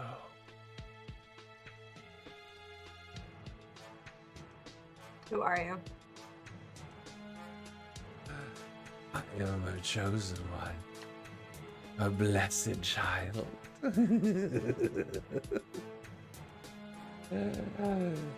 One named Sedanov.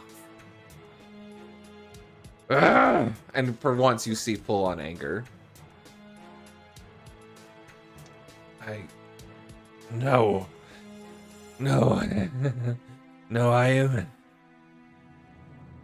the elusive one. That is who I am. I am the elusive one. That is what they call me. Enough, huh? It is a name I do not like anymore. I'm just... He's very much fighting and hating this fact that he can't hold back. And you get this idea that it's definitely a name that he despises. Interesting. But yeah, Cirdan Noth, Noth. Okay. Well, What tribe are you from?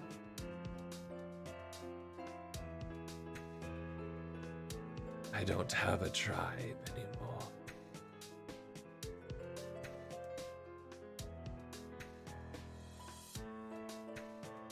Where did you originate from?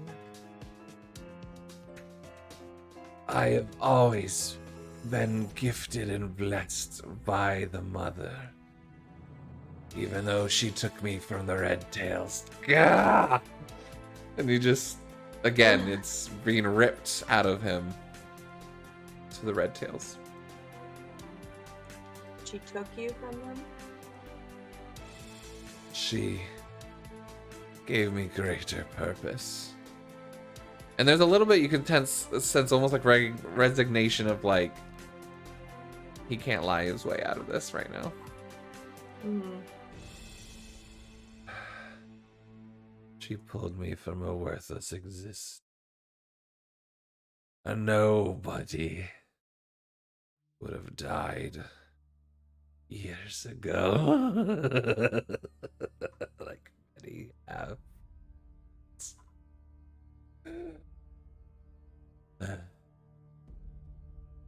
Bardicdice you're talking about? That's your mother. Mother. And there's this weird, like, actual endearment and, like, loving expression when he says the word.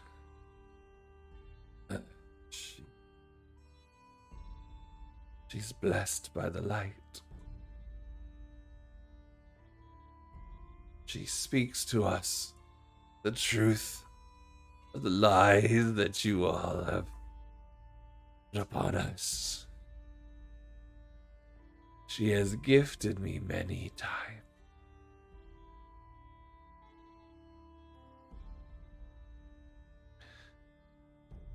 You deign to destroy everything that we have created. It's almost like this weird, like, sad face. Like, you know, like a clown kind of goes from, like, happy to sad. He looks at you, and instead of, like, this anger and despise, there's, like, this sadness and fear that seems to seep through for a second before he just starts rocking.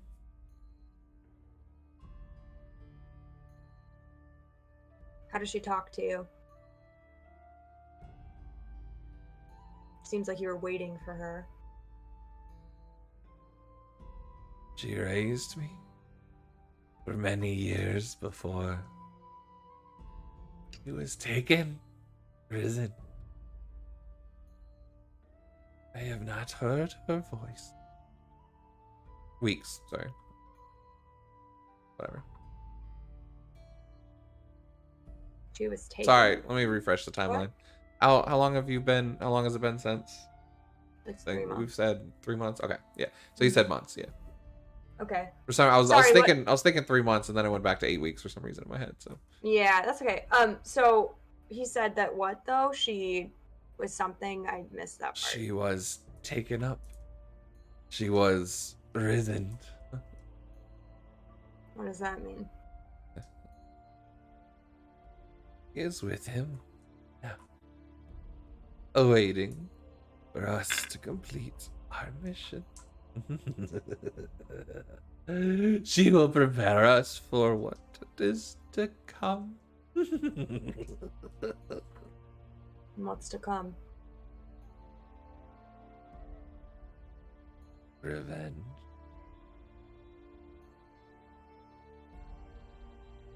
On what? We're the ones that are causing all this. Child. You actually see, like, this weird facade disappear for a second. You didn't see the hardships that we went. Father protected you from the pangs that the humans did to you. Your father chooses to dance with the enemy instead of protecting his own. And then I got like he jumps back into this phrase. There's like levels to him that you're now picking up on. Right. There's this Serdan Noth, and that's maybe what came through of this shell of a person used to be. And then there's this raising and this childlike mentality of looking at the mother. And then now there's this elusive man who now seems each time further and further you get the idea from reality. Mm-hmm. So you all want revenge against the humans? And you see him like looking around, like, what? As if like something else was speaking to him.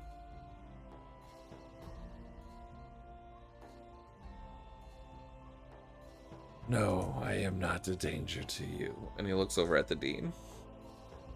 I am alone. And he looks back over to you. Sorry, girl. He was speaking to me. What did he say? I couldn't hear you over the voices in my head. Kind of look at the dean like for confirmation, like, were you talking about? He just goes, sorry.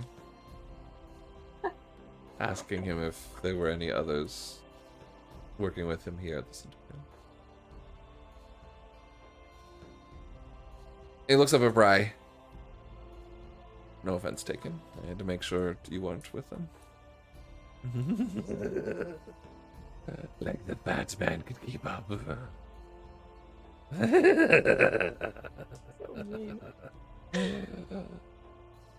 But your son, and then you see a force of magic ripple past you, Anais, and hit him in his shoulder, and you see just an outburst from Bardicdice. Don't put my son's name in your mouth.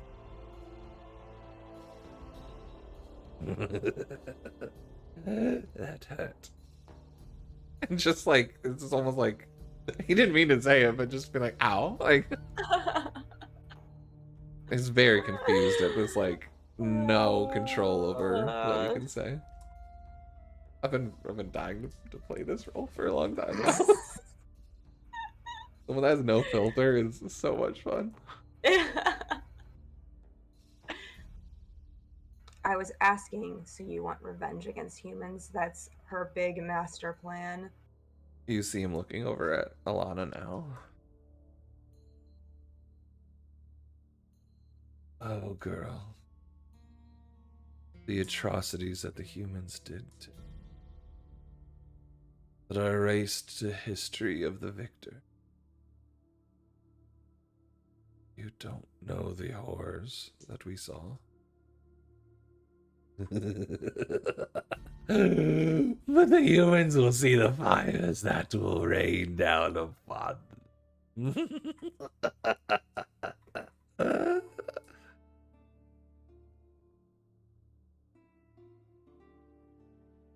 So, what was the sacrifice for then? What was the point of that?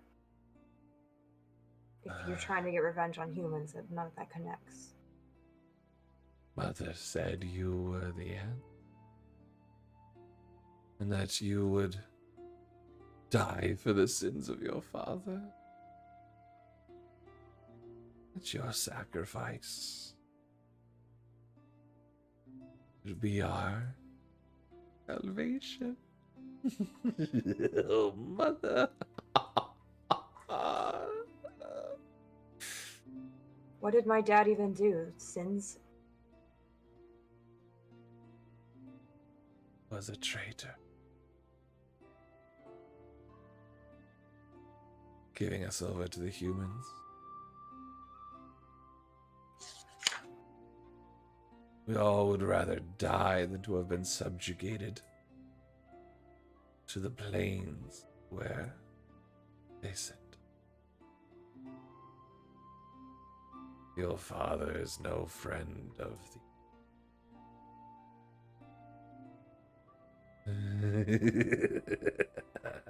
What are you talking about giving over to the humans? Girl, do history. Read a book. The Great Divide.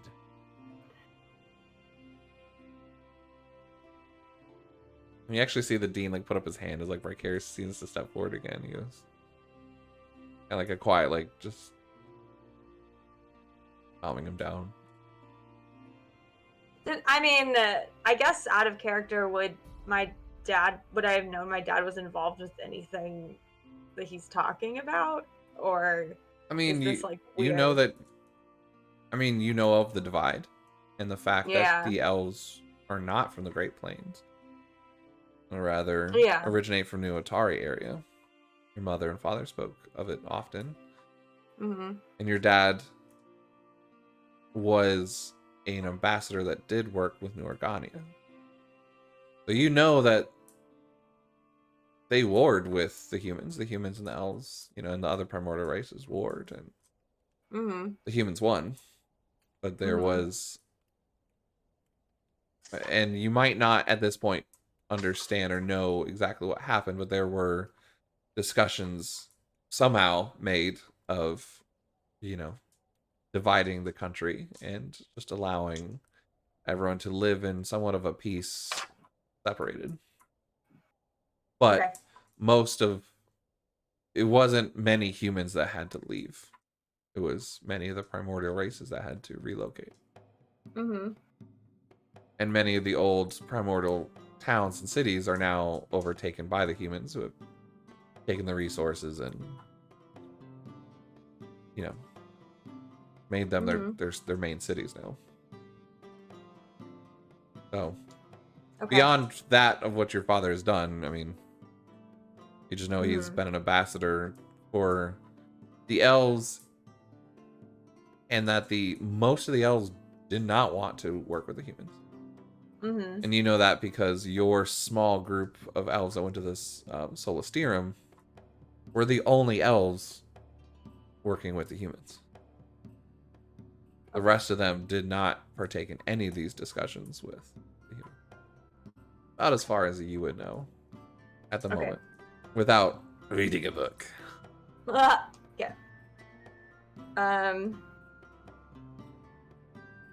So, you're saying that Virtus thought that somehow killing all of us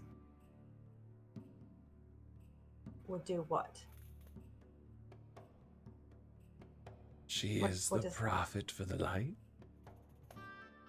What the light has in store for us is to come to see. We have faith that the light will take care of us, whether in life or in death.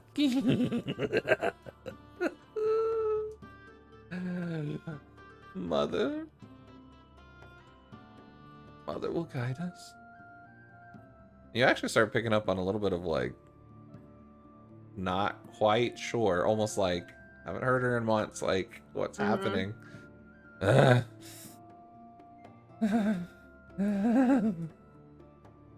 Almost just not very happy that seemed to have. It's almost like a lie that he's been telling himself that now has been forced out of him as a truth. So, are you gonna get your revenge, little girl?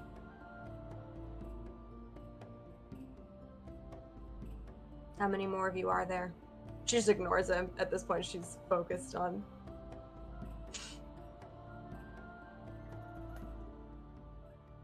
Well,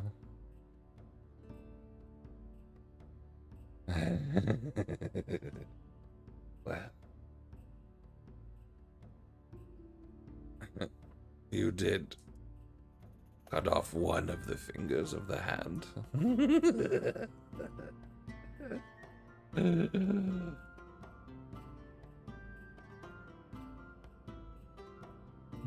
So 9. Oh, girl. He just looks at you. There's only 5 fingers on a hand. I was thinking 10, that's Yeah. This guy already hates you anyway, so I mean. Oh no, that's fine, yeah. Does Virtus count as one of them? Mother is the hand that feeds.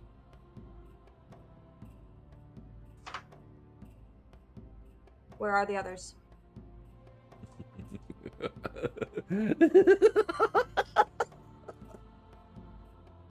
He doesn't actually answer this one. He just laughs maniacally. And almost switching between laughing maniacally and sadly and fearfully, and there's all these emotions that come out, but he's just laughing.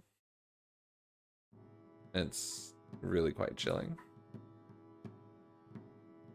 She signs, so you don't know. And then it just stops. Looks at you with anger. It's too bad they abandoned you. Maybe it's because you were the worst one.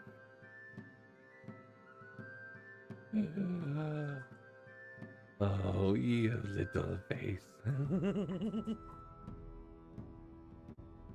Those will be rewarded that have faith in Mother.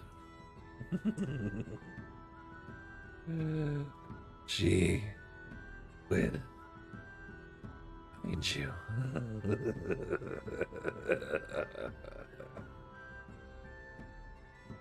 She signs, I'm counting on it. Just laughs.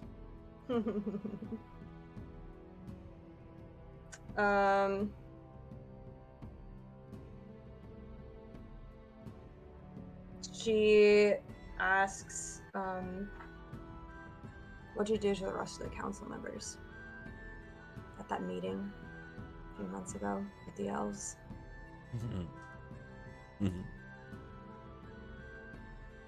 I wasn't there. What was your plan then? That was a gift and a mission that Mother gave. The ring finger. Who's that? Mother knew that we could be captured. Mother does not give names. We just call her the Zealot.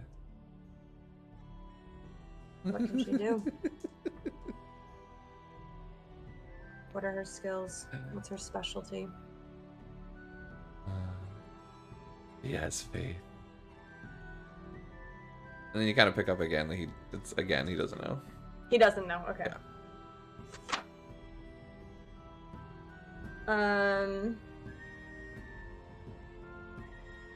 But like in like Assassin's Creed style, he is now giving you like that image of like a group, but they're all like shadowed. You know what I mean? Like that kind of thing. Yeah, definitely.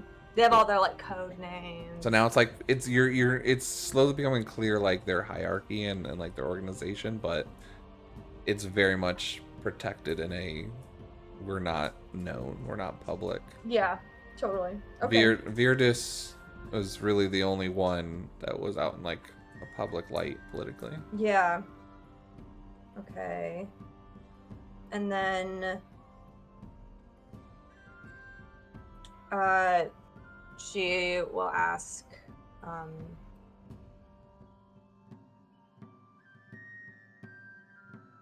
does Virtus do something with the dead?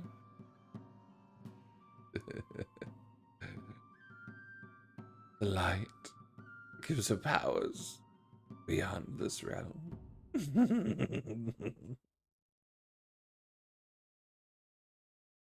What did she do with Dravar? Or were you Dravar? I am Dravar. I was Dravar. Who is Dravar? Dravar's dead. And you almost sense this like almost like break with reality, that psychotic, almost like he's taken on these identities and almost lost himself to them, but Dravar's body is burned and left to the wind. So you killed him. Yes. Had to for Mother. Why did she want you to infiltrate the dig anyway? Oh, but you know that's chosen. Don't you not?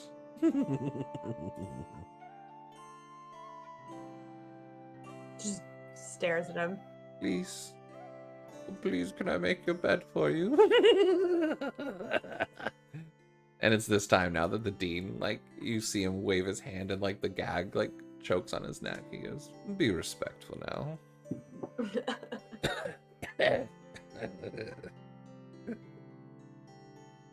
So you were waiting. You were waiting for something to be uncovered. Was it the dig you were wanting, or was it my dad?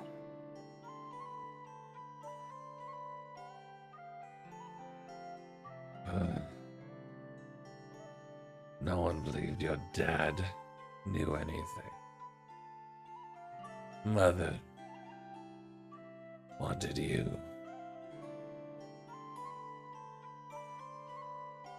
Just me? What about the rest of them?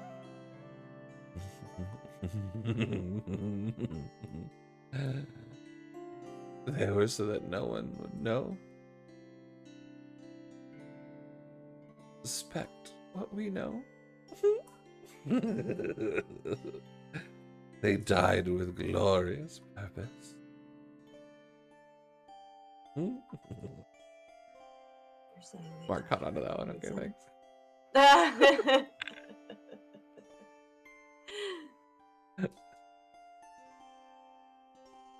She was pretty much she was in control of her emotions for a while, but like you can sense this like probably this rage kind of starting to encircle a little bit. She's like, "You're saying they died for no reason?" You just see the smile grow and grow, start cracking at his. There's almost just like blood dripping as like it cracks at his dehydrated lips.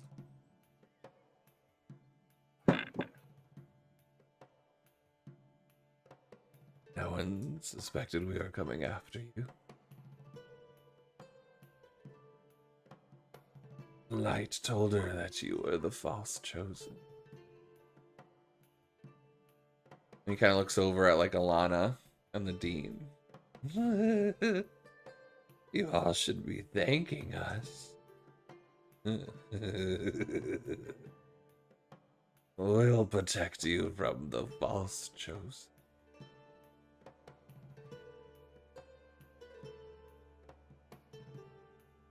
You see like an actual seriousness in his eyes. He truly believes this.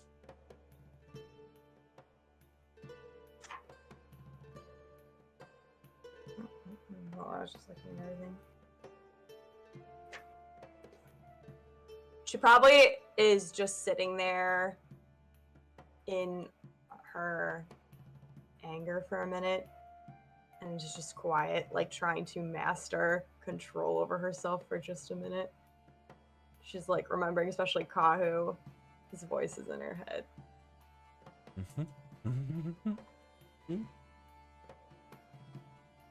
What are you going to do, girl? Murder me? Like all the Chosen's murdered before? Or are you going to let me live and let your family rot in the grave?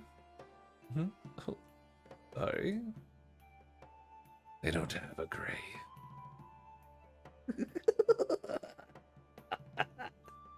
Oh, your laugh's so funny. Okay.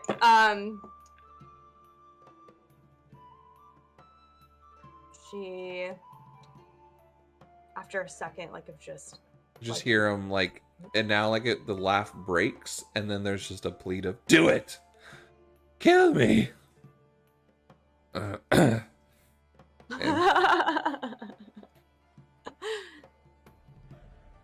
she looks at him. Why do you want to die? and you see him trying to fight this one hard, but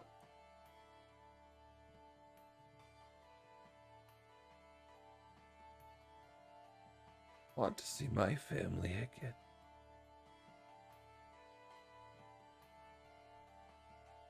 She looks sort of thrown off by that. You see tears coming down his face. They're done. They were taken.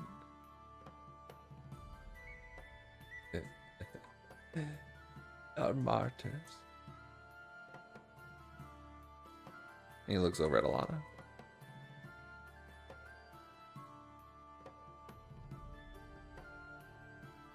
You're not the only one that has lost a family. Looks back at you. I have lost brothers and sisters as well. I am on your side against the human. You prance around with them. You traitors, father. And he just goes back into this Insanity. Very weird onion boy. That is the best example of him. Yeah. That is It's a really good amazing. description.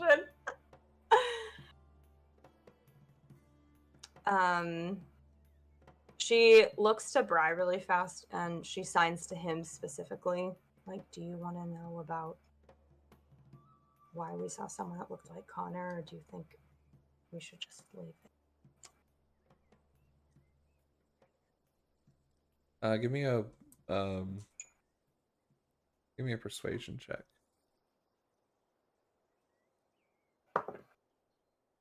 10.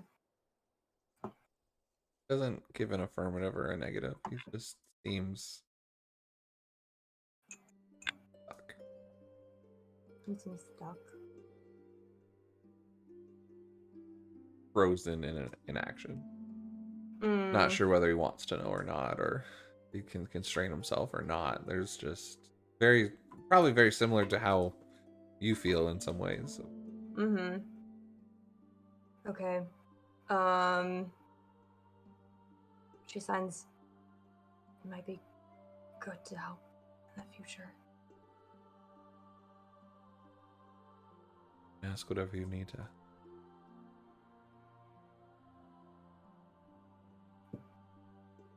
So she will probably kind of put her hand behind her, to hold his hand a little bit for a second, and then she just signs.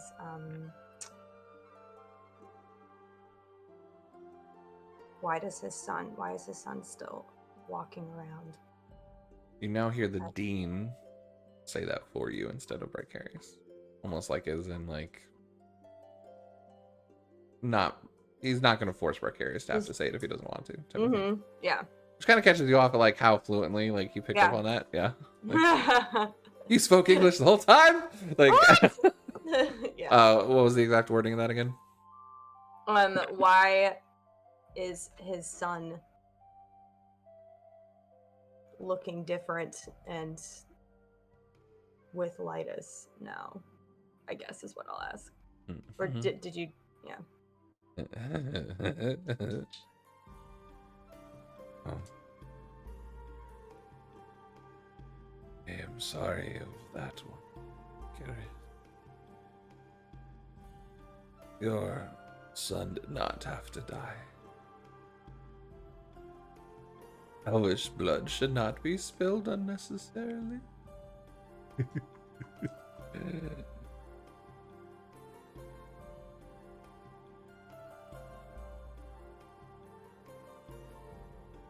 So you don't know why he's still walking around right now?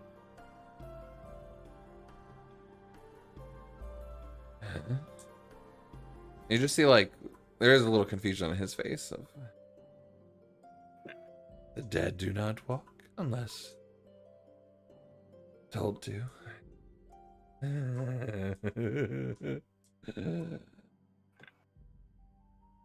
You have never pretended to be him? No.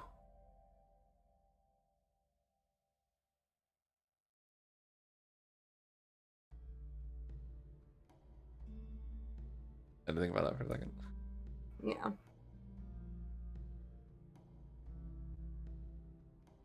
Kind of similar to how I was talking earlier. You get this idea of maybe he just wasn't part of that side of the operation. Definitely. Okay. He clearly is unaware that there's word of someone that looks like Connor. Mm-hmm. Okay. Yeah, so she'll just turn to the dean and the queen. Sounds like a TV show. And she'll... Back at Thursday nights at 8 o'clock, the dean and the queen. Wink. I know. She signs, do you need to know anything from him? Do you have anything?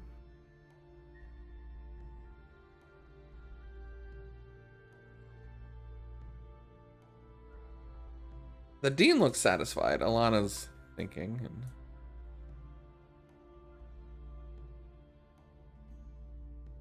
would you kill, not told by this mother? And you just see her disgusted that she has to word it like this.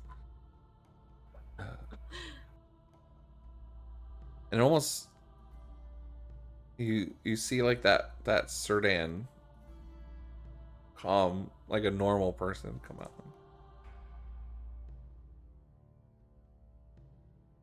Don't like killing. I will be asked. And it needs to be done.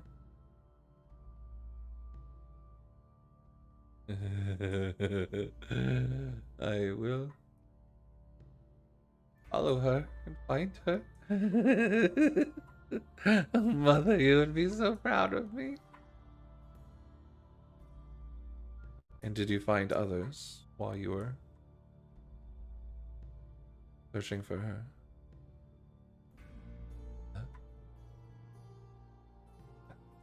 There are many along my path. Any chosens? There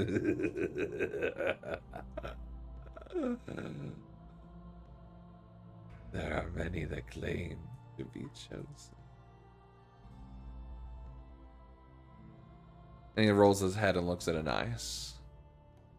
But only one that I know thinks she is.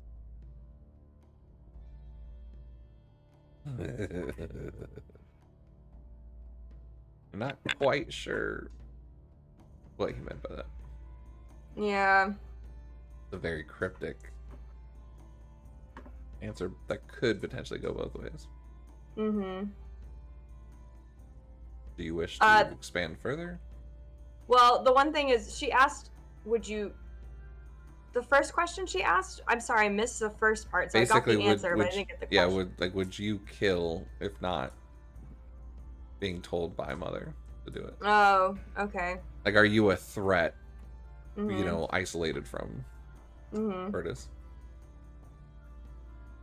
A nice signs. Does Bardicdice control you?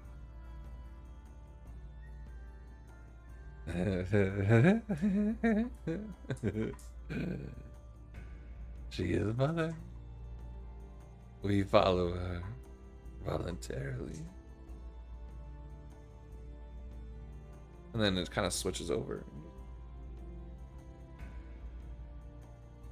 You taught me everything I...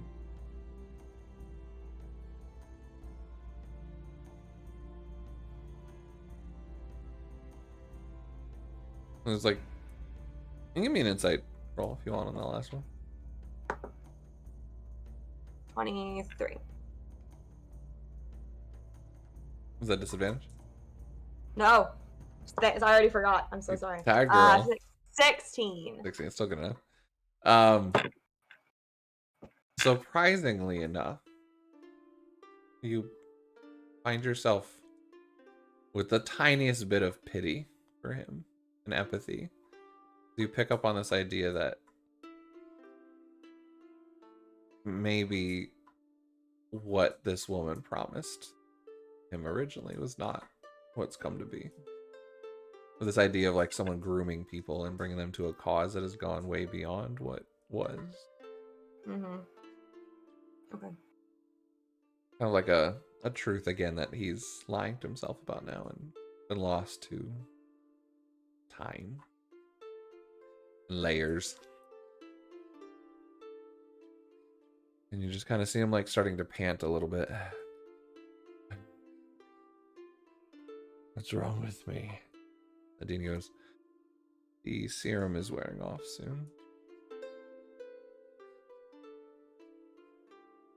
Do you have any other questions? One last one. Where did you find my dad's notes?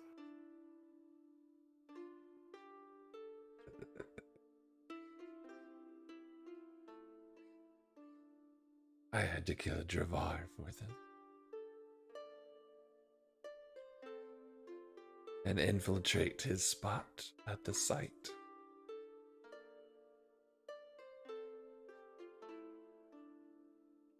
And then Solistarin, who was on your side.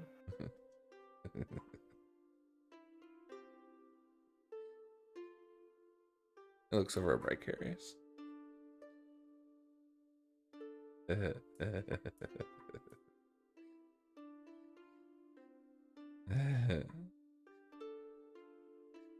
Bardicdice is just like, what?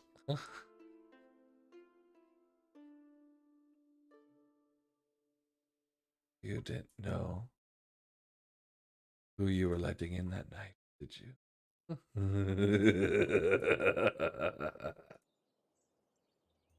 What? Explain yourself.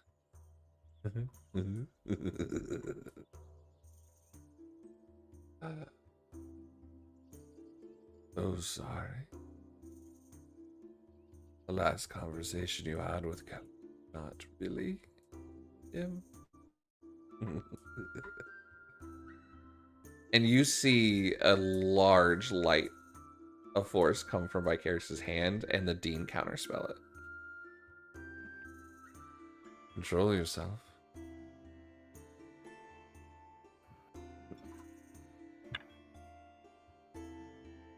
He's lying. No. No, it wasn't my fault. Please, what? It wore off, right? Tell me it wore off.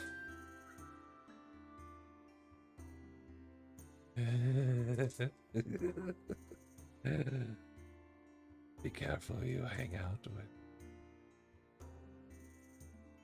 You just see tears streaming down Bardicdice's face. Nice just takes Bry's hand, like, in this gesture of, like, this changes nothing type of thing. And she just, like, grips it. He just is loose. And you see the Sardon start coughing and just seems to get overwhelmed and succumb to this poison and seems to pass out.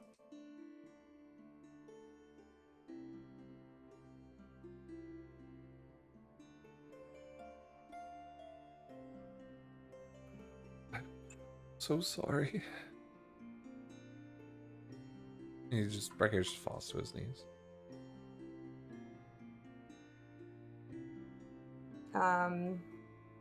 Nice is like probably standing there, like sort of seeming like she's processing everything that just happened, and like there's all these different emotions going on.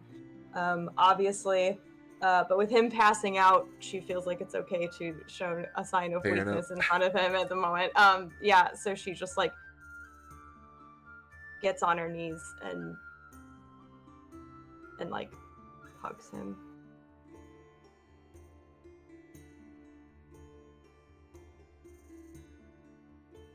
He just doesn't say And- anything.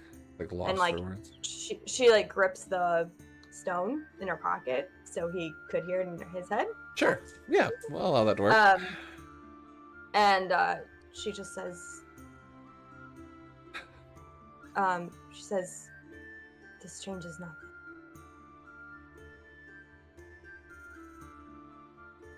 I get the feeling it doesn't. He's still racked with guilt. Oh yeah, makes sense. Yeah.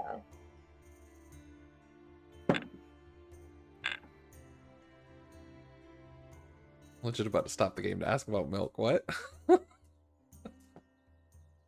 Anyways, I think that is where we will jump from the interrogation scene for now. Good. You guys, it's quiet in the room as everything's kind of processed, and you're just there as Bardicdice just weeps, and eventually ends up going quiet, and the Dean kind of helps him up and walks him to the room.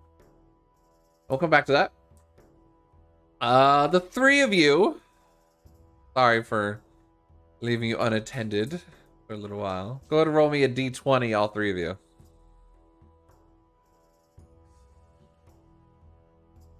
Oh, that one got me. 16. 9. Not You expecting did great. to jump into that character like that. Anyway, what'd you get?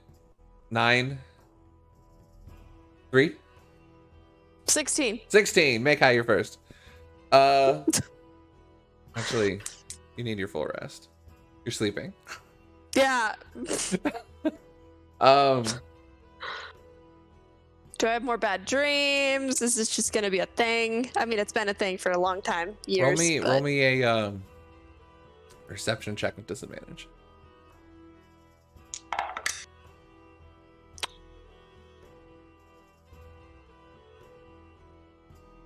Still a 12. Not sure how long this person was knocking, but someone's knocking at your door. Who is it? They keep on knocking. I'll get up. Starts knocking louder. Keeps on I'll knocking. answer the door. I'm just standing there as Sir Carr. Figured you wouldn't answer if I told you who it was. What? Am I still having a nightmare? You have the worst bed hair I've ever seen before. I did not think it was even possible to have bed hair that bad. Like, in the years of living out as a soldier in the woods, I've never... Anyways, sorry, that's not the point. At least I apologize. have an excuse. What? It looks fine, in my opinion. You have a cowlick. It's supposed to look like that. Anyways. Oh. What? It keeps on rubbing it. I'm just rubbing my eyes and like... So, no one else is giving us answers. What happened? We went on the field trip and this guy, I guess, killed a kid and now we don't really know what's going on, so... Wait, what? I don't know. Yeah. How are you sleeping right now? Because I had no sleep because I beat the ever-living crap out of him and we had to revive him because I almost killed him.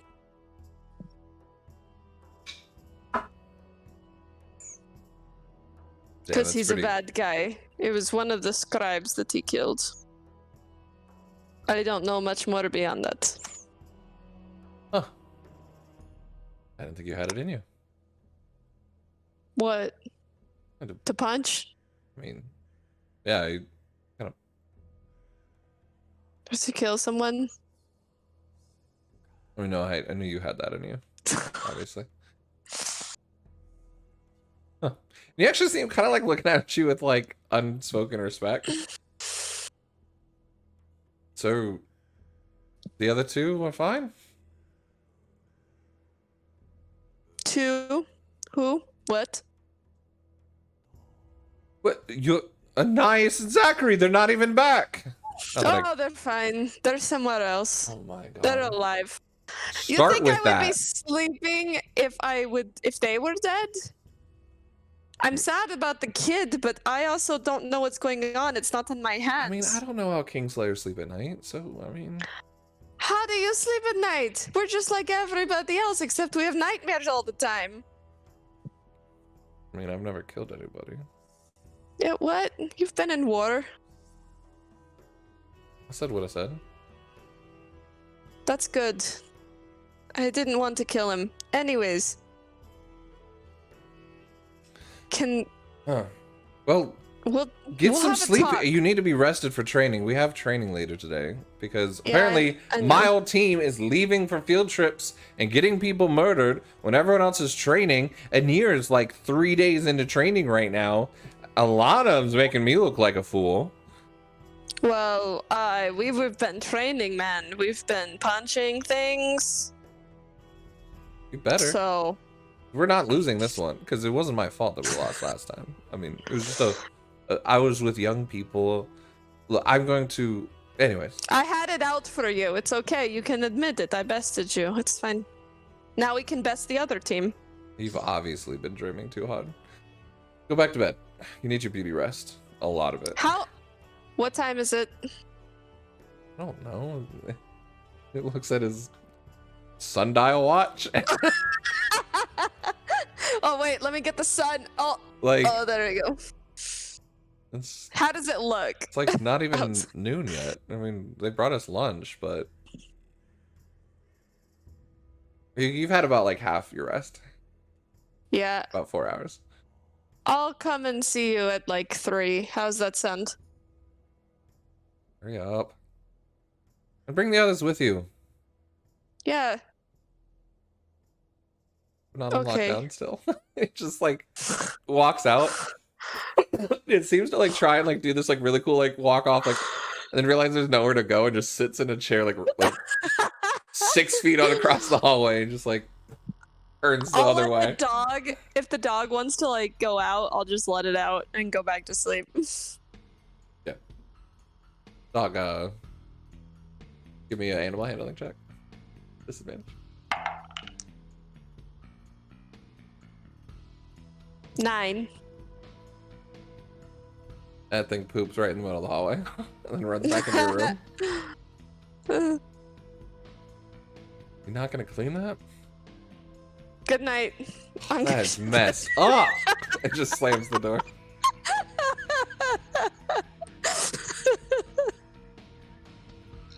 Yeah, so you hear Sir Carr cussing for a good part of the next 5 minutes. So he's like, I don't want to touch it.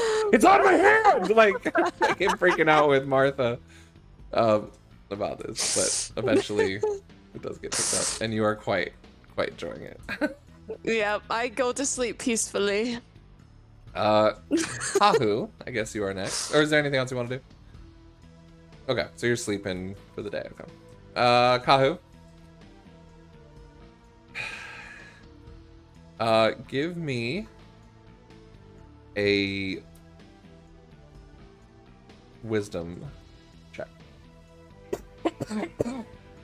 Oh man, I'm already into Ergon. Open up that smoke. Ugh.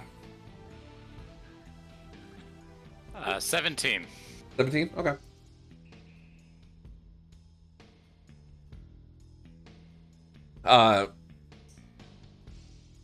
This stuff starts kicking hard. And you start feeling it. And you're already tired and a lot's happened. So you just feel your body just kind of riding along with it. Where are you trying to guide this spirit walk? Where's the intended location? Attempted... The place on the ocean where I can see all of the various affinities. Okay, so you're trying to go back to that spot? It's one I know of. Are you trying to find a Maya at the same time? No. Just not that for spot. one. Okay. Keeping it simple. And are we talking when you saw Maya and then you saw the different affinity symbols? Is that... Yeah, so right now what I'm mostly focusing on seeing if I can appear. Really, it's in my own affinity is what I'm really focusing on more than anything. Okay. So more ocean based. And see if I can end up on the ocean. Okay. You kind of close your eyes, and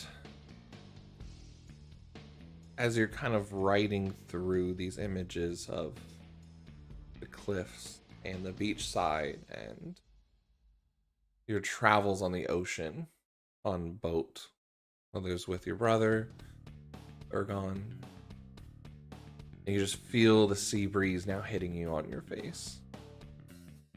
And you hear the cry of an eagle flying above you, and almost as if joining it in the air, you feel yourself flying and then diving. And the other eagle pulls up just at the last second and starts to veer off in a different direction. But you hit the ocean and dive deep down in it. I need you to give me another wisdom check.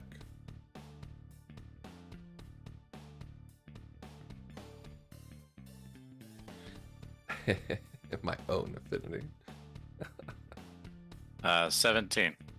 Another 17. Okay.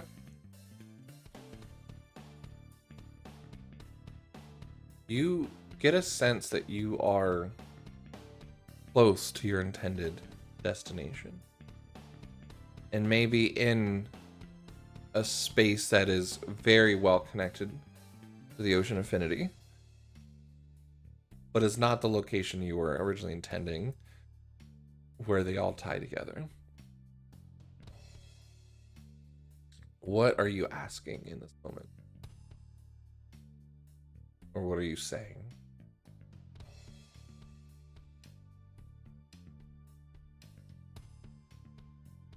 Take me to the depths.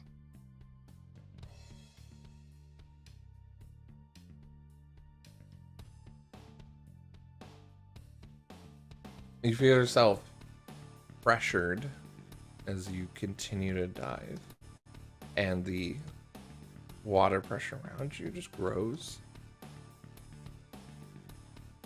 and it gets dark, but not a dark where it's uncomfortable or fearful, but just depths of a sea that has no end.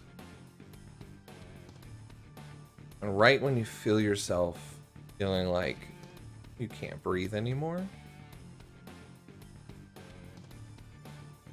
you rise like a rocket out of the water and find yourself floating above the cliffside where Zachary is, holding items on the circle as a yellow stone begins to glow.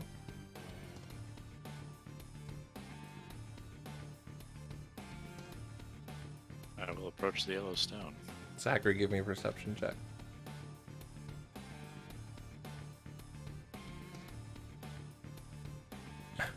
10. 10. Yeah, you're pretty raptured on the stone at the moment that begins to glow and glow. And it's not until footsteps land on the circle with you that you look up and realize Kahu is faded and translucent. Life back at the temple. Mhm. Does he look cognizant though? He's Or is it looking just right kinda at like, you, yeah. I mean, Kahu, you're there, landed right in front of Zach, just being like...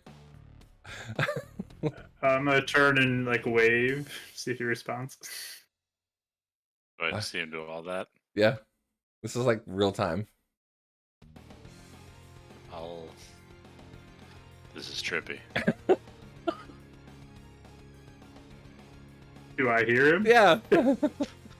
It's absolutely no different than if he had walked up right next to you, except for the fact that this guy just showed up and is translucent.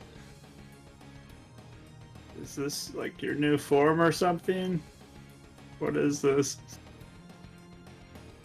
I'm trying to figure out how to. I just walk around side to side, do this. I don't know what to do with What? my hands right now. What is that? Do I see myself as translucent? You look down at your hands, yeah.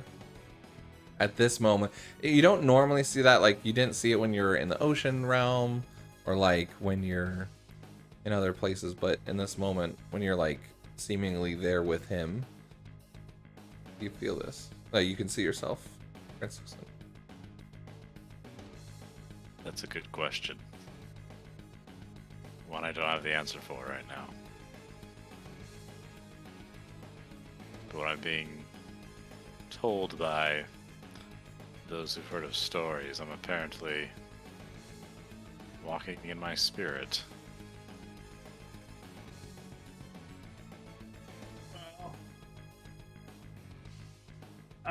Hopefully that goes well for you. I believe in you. You can do it. I'm gonna give you a bardic inspiration. I have ascended! You have a D6 of inspiration. Give me a wisdom For- check. Me? Yeah, you start feeling like you're now beginning to strain to kind of hold this form.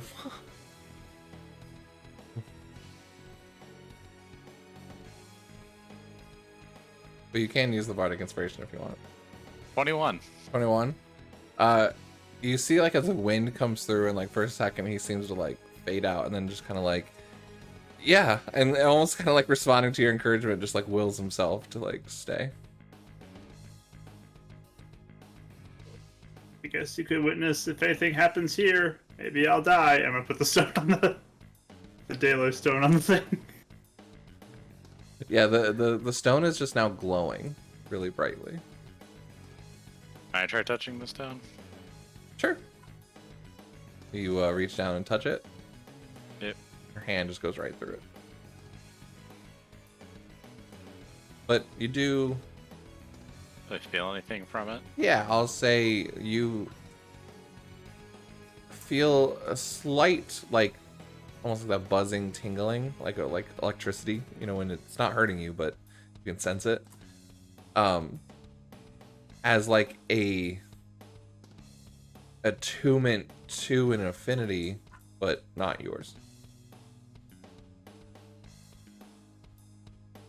I'm gonna step back. I'm gonna sit cross-legged on the ground. Be like, I apologize. Still experimenting on some stuff. I'm like reach over and try to touch his leg, see if I go through him too. Yeah, you go right through. And I'm It's gonna weird, try. I can hear your footsteps, but I can't touch you.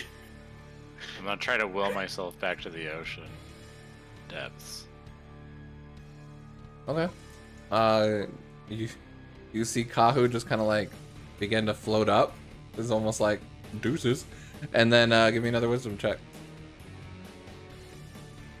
Goodbye.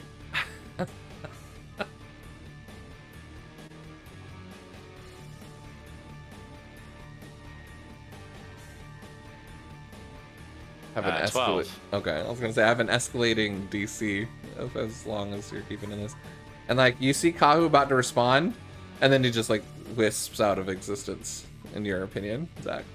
Kahu, you're suddenly back in the room with Ergon, as Ergon's just sitting there like snacking.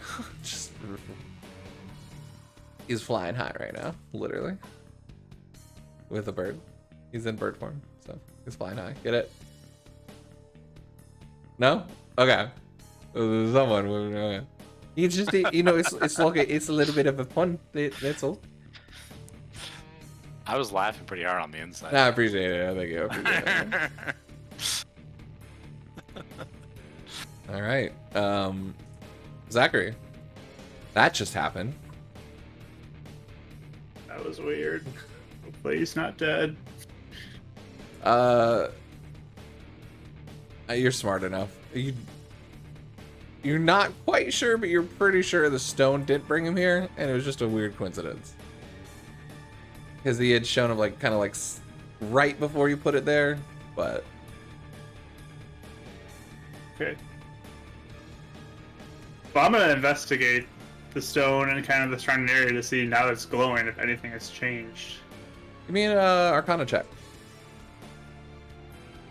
Guidance it. Guidance. Yeah. The Discord's making me like laugh hysterically. 17. As you look around, and sense kind of the connections and the ley lines here, you notice the stonework underneath the yellow stone is glowing as well. But you don't sense any sort of reaction from the stone or anything else happening. There just seems to be, from what you can pick up, a sense of... what's the right word for it? Like, it's recognizing similarities, but like nothing's activating. It's just glowing in proximity of it being here. That's it. I'm gonna go to the sunstone with my staff and tap that on there and see if anything happens with that. You go to tap it, nothing happens.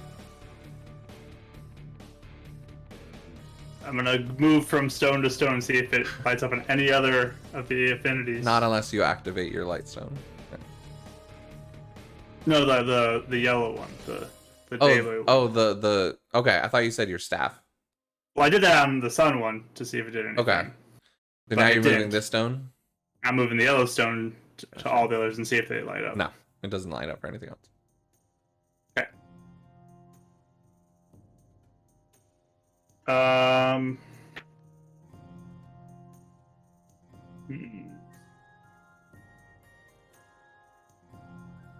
good. I'll put it back on the Daloy one. And I will do, I guess, another identify ritual. Pull out the pearl I got and just see if there's anything I can figure out now. Sure. Remind me, what are you trying to identify?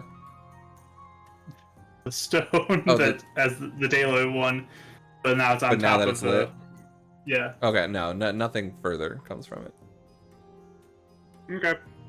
It feels like a component and not a item. It'd be like you were trying to, you know. Yeah, it just feels like a component. Okay. Yeah, it'd be like trying to identify a pearl and being like, oh, it's identify spell. Like, it's not. It's just, it's a component for what its intention is. If that makes sense. Do I get a sense that this is like a location that this component is like meant to be? Like it's like fits like a puzzle piece, or is it? There's no kind indication. There's no indication of that. You can give me an investigation if you want, as you Yes. continue to look at this site and kind of get an idea.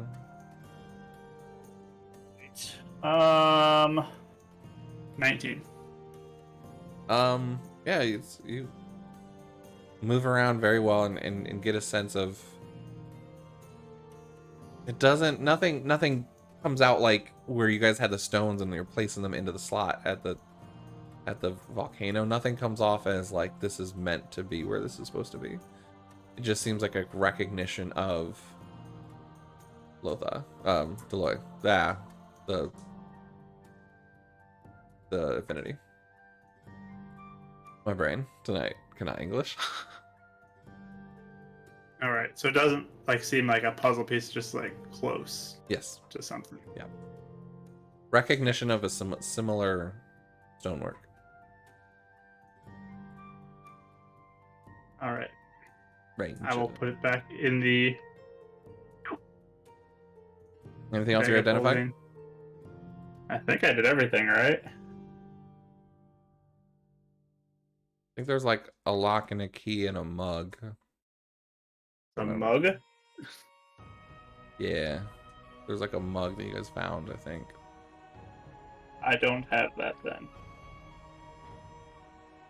Did somebody else have that? I wish I had my sheet in front Oh of me. no, I do have a tankard. I do. Tankard, yes. yeah. There's Oh, a yeah, locking. yeah. There's a lock and key in tankard. Yes, I see that now.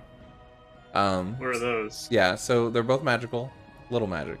The lock and key is a lock that cannot be unlocked with arcane methods. Has to be this key that unlocks it. Okay. So, a lockpick might work, but arcane methods would not work on it. So it's kind of like a reverse anti-magic lock. Okay. Tankard's a tanker. Do you try and use it? I identify it. Yeah. If it's magical. It's magical. You get the idea that you could probably fill it whatever you want. Grape juice. I think about grape juice. Grape juice. Yep. And I drink it. Yep. Pretty good. Nice. I'll The put that- the one thing you pick up from the tankard is that it has to be anything edible or Okay. drinkable. It can't be like poison or like, you know, mercury, acid. Just has to be something you can consume safely. Okay. Cookies, it's a milkshake. Yeah. I'm gonna get a bunch of root beer floats. There you go. All of them. It just continues to float back I'm up. gonna keep drinking root beer floats. Yeah, and then it just shows up again as soon as you finish it. It sucks. Yep. So I'm gonna. It's really lit how it works like that, but I know, crazy. So I'm just gonna sit where it's quiet, drinking root beer floats, and I'm gonna try Constitution saving throw. and pick the lock on the one I found in the basement. Okay. 20 on my constitution. Also, everyone knows root beer floats come from Celestia in this world, so that's canon. Yeah. You're starting to fill up a little bit, but you're like, I could take one more. You know, you kind of just feel that peer pressure in the back of your head being like, you can keep drinking. So. Yeah, I'm gonna try to pick this lock on this. Sure. Give me a thieves' tools if you have it, or just a dexterity check without it. Guidance. That is a 15. 15.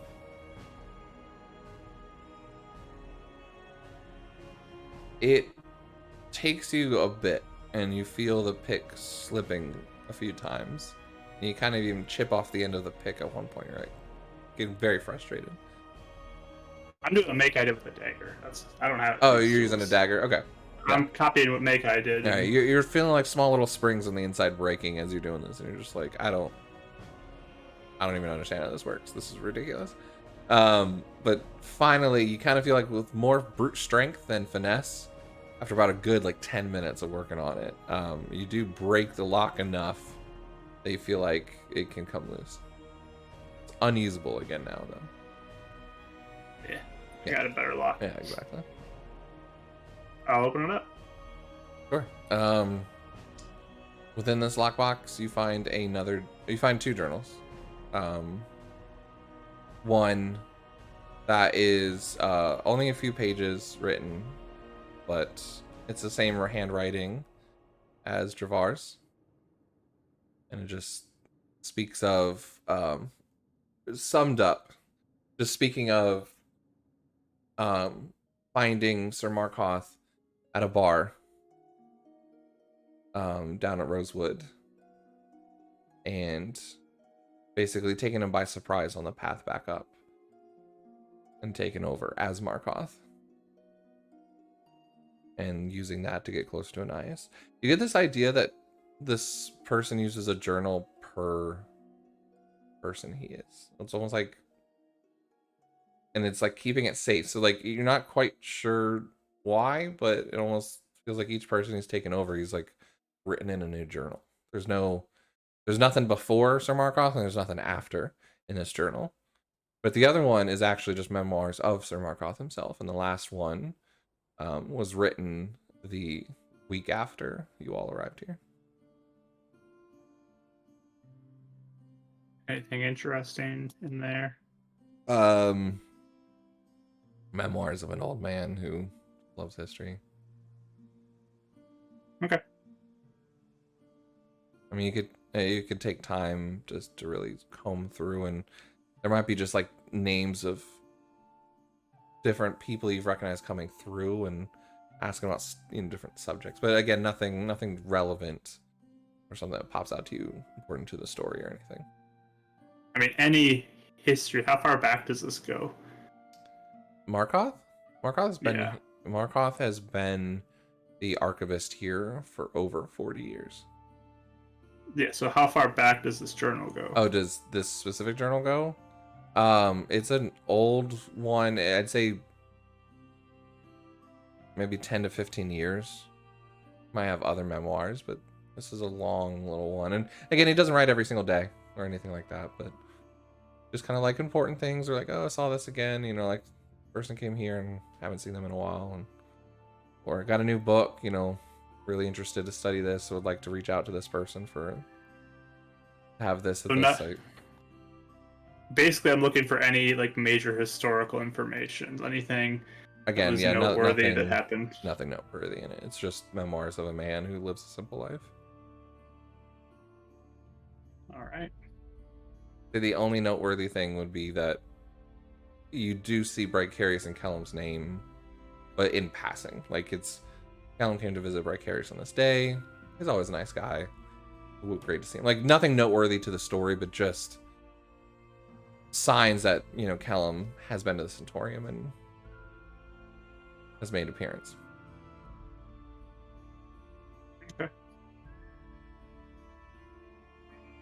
Anything else? Well, I will put those away, I guess, as well. And I'll just sit here in the sun, sipping root beer floats. You hear footsteps coming up the cliff. I'll look back. Sasha? Hey, Wondering where you went to. you Yeah. want to just hang out up here? Yeah. Realize it's like your little spot up here. Are you okay? Just-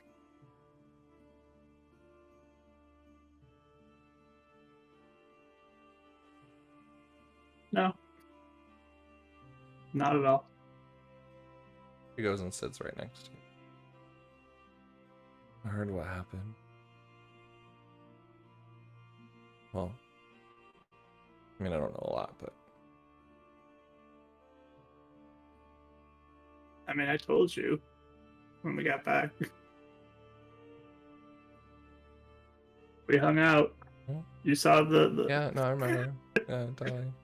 blocking it out? Yeah, okay. Yeah, no, I know, I get it. I'm sorry, I get it.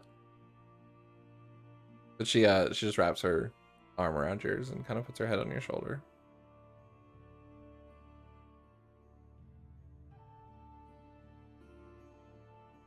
My arm around her.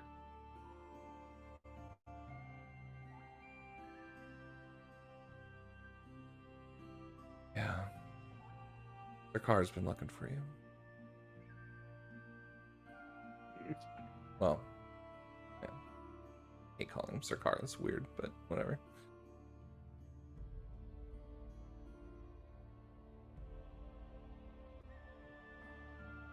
It's not Yeah. that bad of a guy, you know that, right?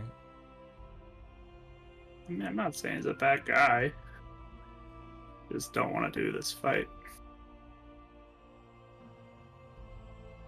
Especially now. I think you'd realize that you and him have a lot more in common than you think. Maybe. His grandfather's the one that taught him. He just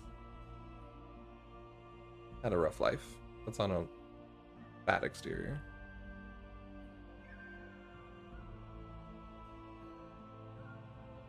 Kind of like some sulky friend that I know, and she like starts poking you in your chest a little bit.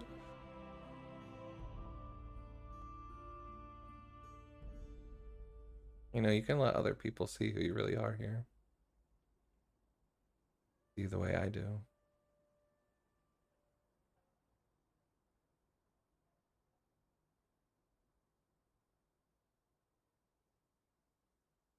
I don't know.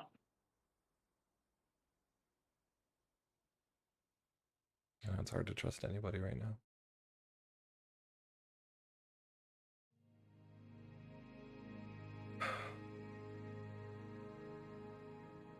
I learned a new spell though. And I'm gonna cast Detect Magic real quick. Whoa. Just to double check she's all good and not anything weird. No, just kidding. No, Sasha is Sasha. You do notice the pendant that she was wearing. Love magic. Brittany sent me a very nice little cheat sheet. Thank you, Brittany. Sassy Fire, shout out to you. This is a divination School of Magic pendant. I have this little cheat sheet. It has like divination, just know all the stuff. Abjuration, protect stuff. Necromancy, do creepy stuff. So it breaks it down real simple. Yeah, can I see your pendant? Yeah. Why? My dad gave it to me. It's magic. No, it's not. It is. Crystal he gave me. Family heirloom. That's magic. Here. Really? And I'm going to ritually cast Identify then. With that. You get a form of scrying from it. That's 2 ways. Seems to be connected to another pendant, maybe.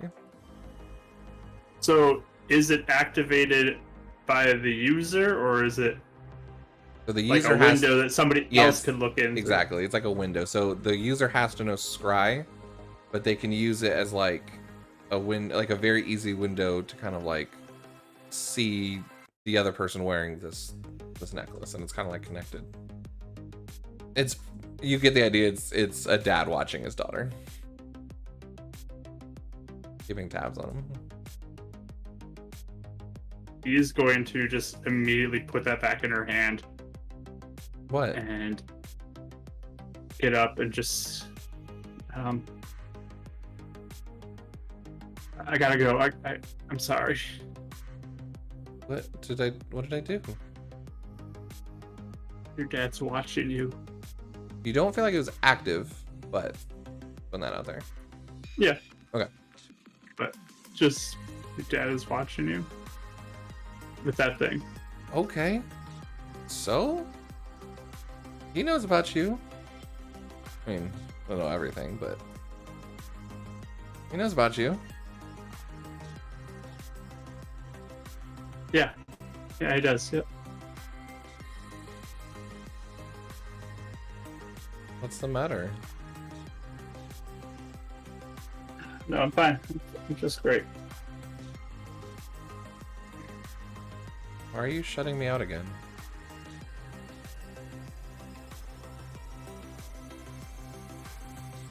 I'm not supposed to be found. I told you this. Oh, okay. I get that. Okay. And she just throws the necklace off the cliff. That's all you had to say was that. Now we can go watch the fishes. Okay, I'll probably get a call about that one later, but It's just gonna like kind of stare where she threw it, and then just go up and just grab her for a giant hug. you are a roller coaster today, Zach. And she just hugs you back.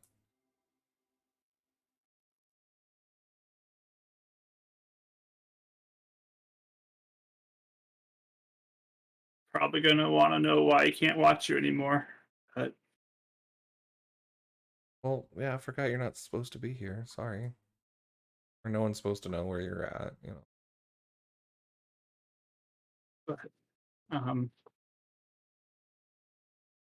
Yeah.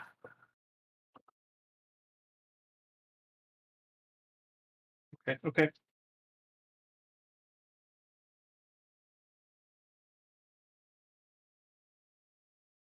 You want me to leave you alone? No, you can stay here. Do you want something to drink? What did you bring food with you? Do I know what she likes to drink? He loves cranberry juice. Pour out the root beer float, think cranberry juice, and hand it to her. That's so cool. A little lukewarm, but it's really good though. Maybe say like cold cranberry.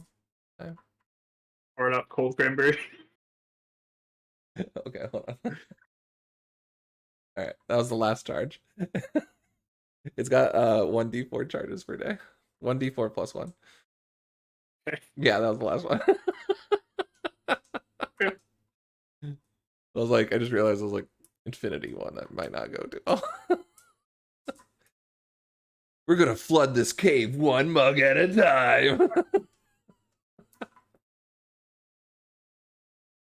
Thanks. There you go. Did it. Can you play me something? Said you were practicing your ocarina, right? Yeah. Sure. He was like, sit down. I'm like, waiting for you to play first. And I will like sit and start playing an old Celestia song. Perfect. I'll leave you guys there. We'll cute little teen date. That was great. That was the most mood swingy thing I've ever seen. Zach's mood ring is just like rainbow flashing all the time. It's definitely a moment of amazing. panic there. I like that Anais had like this like huge serious like interrogation. Everybody else is just like at the circus right now. Yep. Speaking of which, as we jump back to the dean's office, Okay. Vicarious has sat down, numb, not speaking, staring off at a wall. The dean, you had seen cast another spell on Serdan before you all left. He stays unconscious. He puts the gag back in. And he just nods to Vicarious and say, there will be no interrogating the prisoner? Don't really have prisoners here at this time. That's weird. But you will be no interrogation without my knowledge first. Vicarious is like, whatever, dude. And just like lets Rylan go back in. Raylun. But they head to the dean's office and all right. Everyone take a breather for a second. Alana walks to the other side of the room, is just kind of deep in contemplation herself. And after a few moments, Nice, what are you doing?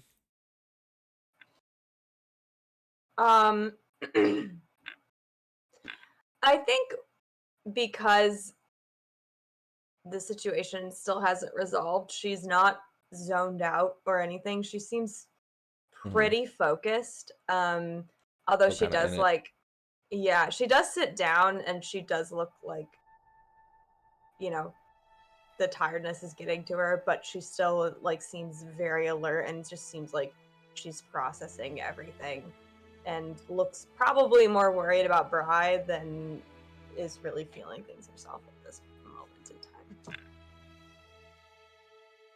The dean just kind of sits back down and he makes like a cup of tea for everyone. Like a hot steaming tea and stuff like that. All right. So, Lana, I think you can understand the gravity of this situation now. Anais, what do you wish to do with this Serdan? There will be no executions here on my grounds at the Centaurium. However, you have full rights to take him back to Solastirium and do what you wish, in my opinion. Or you can hand him off to Alana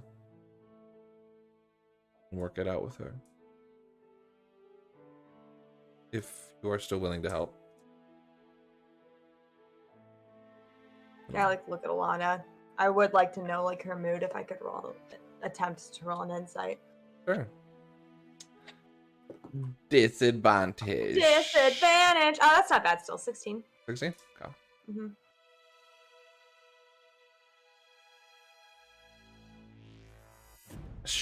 There is a level of suspicion and kind of just reeling from everything, trying to understand everything.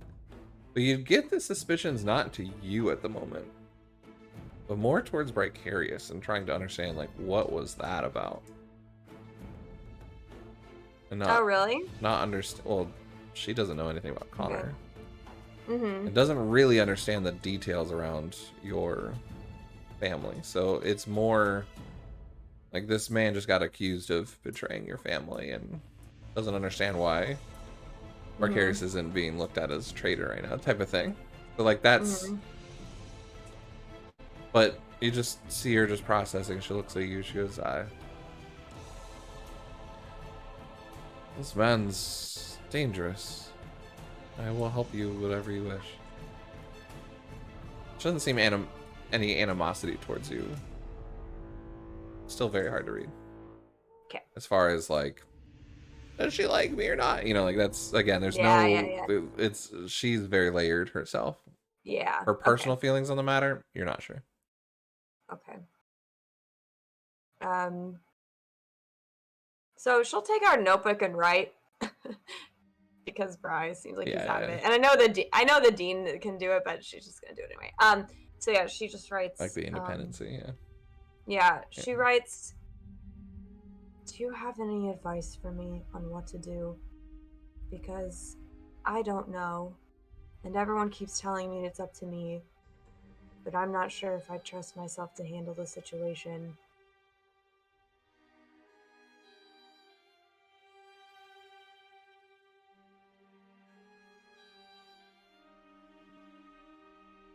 This man was hunting my family down and done this to my family. He would have been executed in the square. But at the same time, it seems as though he only almost wants death. So a better advisor would probably tell me to put him away and lock the key in a prison where he could never escape. Do you feel he is worth questioning at a later time? I don't think I could live with myself if I knew someone that hurt my family was still alive.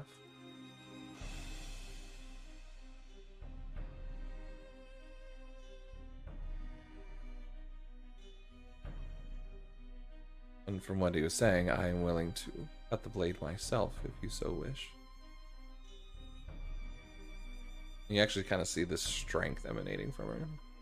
Of like I do things, like if I do the dirty work myself, if I'm going to ask someone to do it. Oh, like she was saying, if someone killed my family, I just kill them myself, type of thing. More or less, like from an integrity standpoint of like, I'm not just gonna like wish someone off to execution and have someone else just do it unwillingly. Like if she holds it at a high regard, like if I'm gonna deem that so to take a life, I'm gonna be the one that swings the sword. Okay. Very Game of Thrones-esque, but I know you haven't seen it, so. She's a Stark through and through. So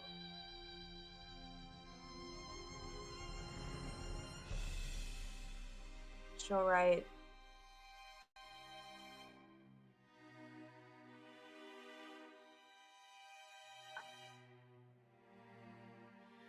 it almost seems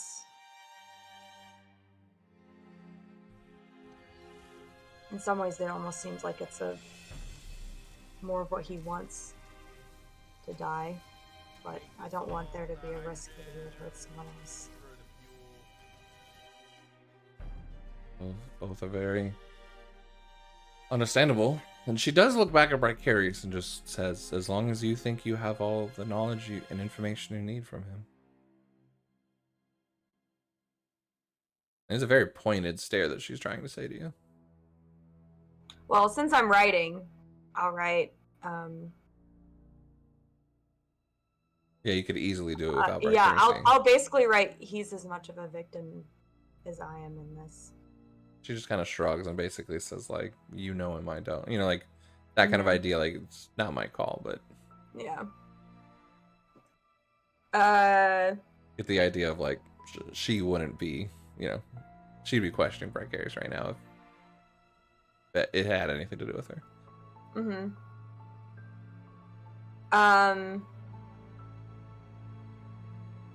So she'll write how, if he was locked away in case we needed information later, how confident are you in prison? I mean, no one's escaped the Inquisitor's prison that I know of. Not their high level one. The regular prison, no different than any other prison, but apparently they have a special one. From what I've been told, impossible to escape.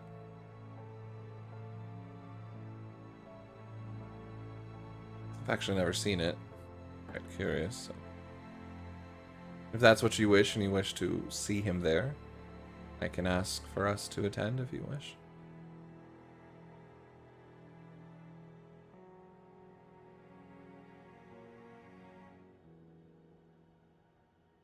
if I get nervous about the security of it later, is an execution, is this like either we decide one way or decide the other and then it's done, or Man's life is never permanent.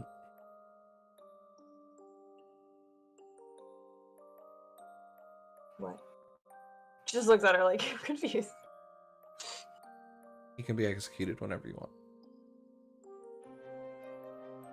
I'm a queen. What I say goes. In my house, at least. She writes, that must be kind of nice. You would think. But it's probably annoying too sometimes. A lot of responsibility. I've seen a lot of people make the wrong decisions with it. If you need to take time to make this decision, do you want the Inquisitors involved? Questioning him? I mean, sounds pretty bonkers anyway. They can help assist hunting down the Lotus. Lightus? Lotus? I don't know. I couldn't understand him. He was laughing too much. She looks kind of annoyed, and she, like, with the laughing part, and she writes, Lightus is Lotus and Elvish, so both, technically. Okay, I guess that makes more sense. She signs, do you trust them? The Inquisitors? Inquisitors? I do.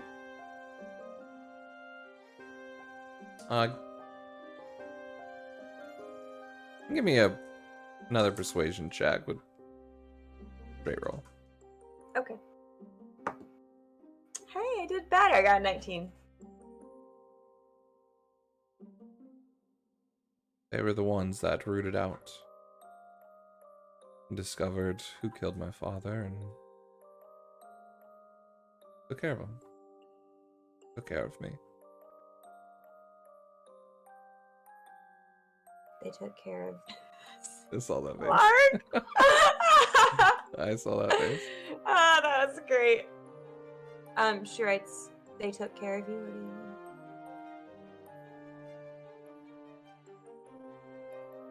Ferris took me in like his own son. Raised me. My mother's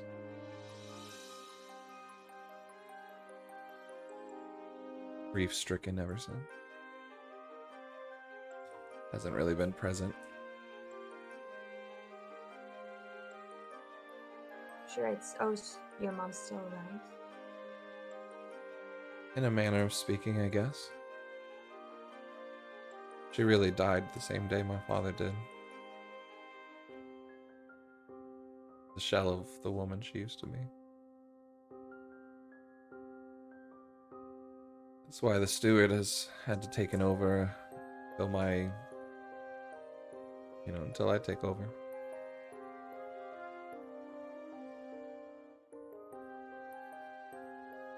She writes, sorry. Okay.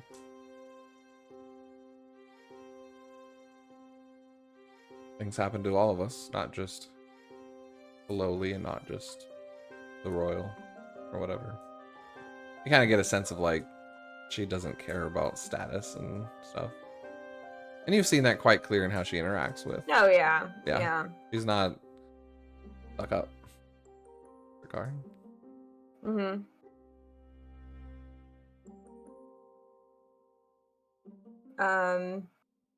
Yeah, so she just writes, I guess that's sort of why I wanted to ask for your help, because I feel like you sort of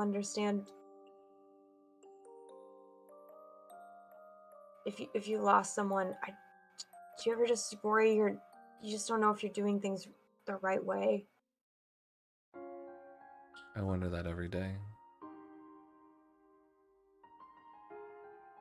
You kind of see her hand goes to a bracer of sorts on her hand and her wrist.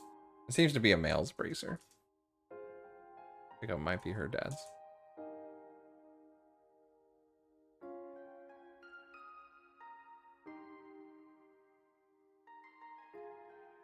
But they're not here anymore.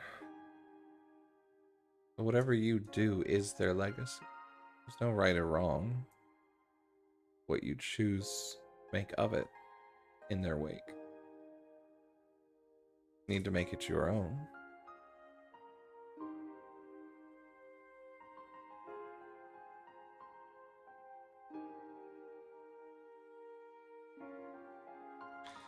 Your father had that same look.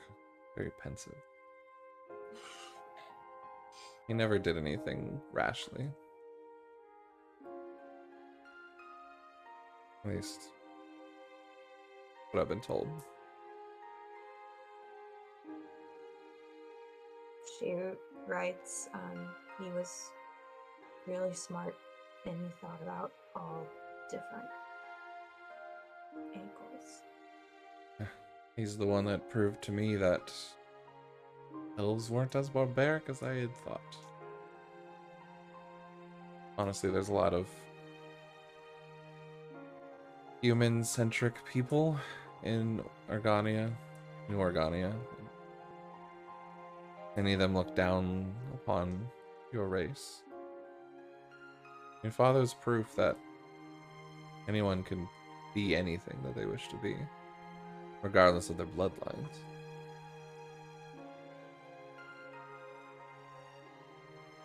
Why I'm here.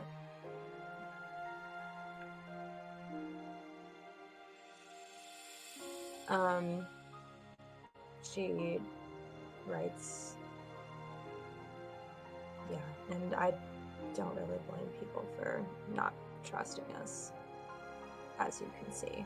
She kind of like looks towards the room, like a bit of darkness in her gaze before she like looks back. But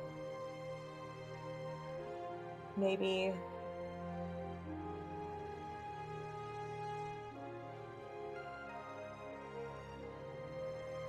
hold on, I feel like I don't know what she's gonna do, so I'm just gonna roll a dice and see what she does with him, because I don't know. Sure. I love how this whole time you've been making plans and it changes in the moment. I love it. I know, Yeah. I know. Well, No, I like that you're not forcing the character, you're letting the character be. yeah, I rolled the dice and I forgot what I decided what I assigned. Sorry. Hold on, guys. No, everyone, don't distract her. She's don't rolling. distract me! Okay. Okay. So she The room kind of grows with like a heavy tension that everyone kind of knows. What? Whatever you say makes a difference next. Mm-hmm. So, she just writes maybe Roll me a perception check real quick. perception. As you're struggling to... 15. You hear rain patter on the window. Faint thunder in the background. As if... A reminder you're not alone.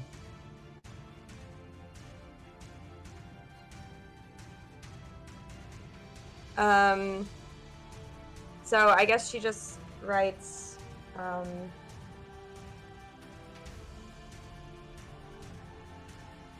it may be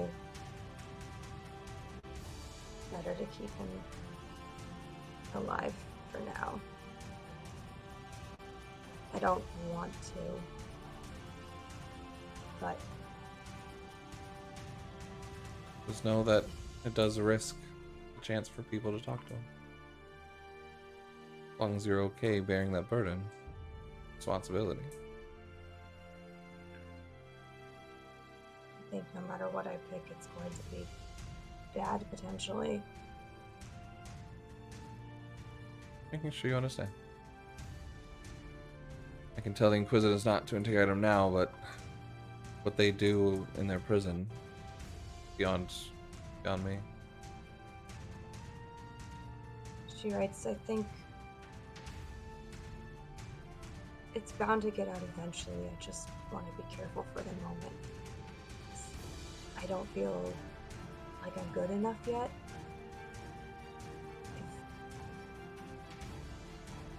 If word were to get out and Midas were to come out after me now, does that make sense? You're stronger than you think you are. I saw what you did out on the field. The fact that you took down this guy. She just says they're typical and I just shut up. I don't know. Shreds, I got out pretty fast. But there's nothing wrong with being merciful. Was that your decision? Shreds for now. All Death can't be reversed, but I can always change my mind on this. I will do what I can to hold back the Inquisitors, but maybe it's a chance for you to get to know them just as well. The Inquisitors? You said you didn't want them interrogating him, right? Oh, like you're saying, see I if I trust them. just... That's probably a good idea. I'm going to have to put myself out there a little bit. They're not going to be happy with me. That's okay. Now you do actually see she looks like a little worried, and then she goes, "Oh, I thought you could just do whatever you wanted and be fine. Is this gonna be bad for you?" Just as much as anyone learns, you can do anything in this world, but there's always consequences to what you do. I'll figure it out. Sure. If you don't want to, you don't have to. favors. If you don't want to, you don't have to. I didn't know that that would be like a bad thing for you. Fine. I respect your wishes. I've lost family too.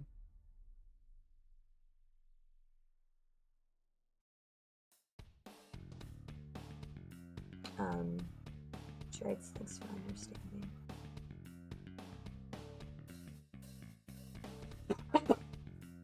She kind of nods, and you see her kind of stand up, and like she straightens her outfit a little bit and kind of bows, kind of like that bow of like, well, I guess I'm leaving. I got stuff to do, you know. But as she walks out, she stops right next to you and just grabs your hand and gives you just a squeeze of like understanding. I'm gonna incite it. Sure. Disadvantage. 17.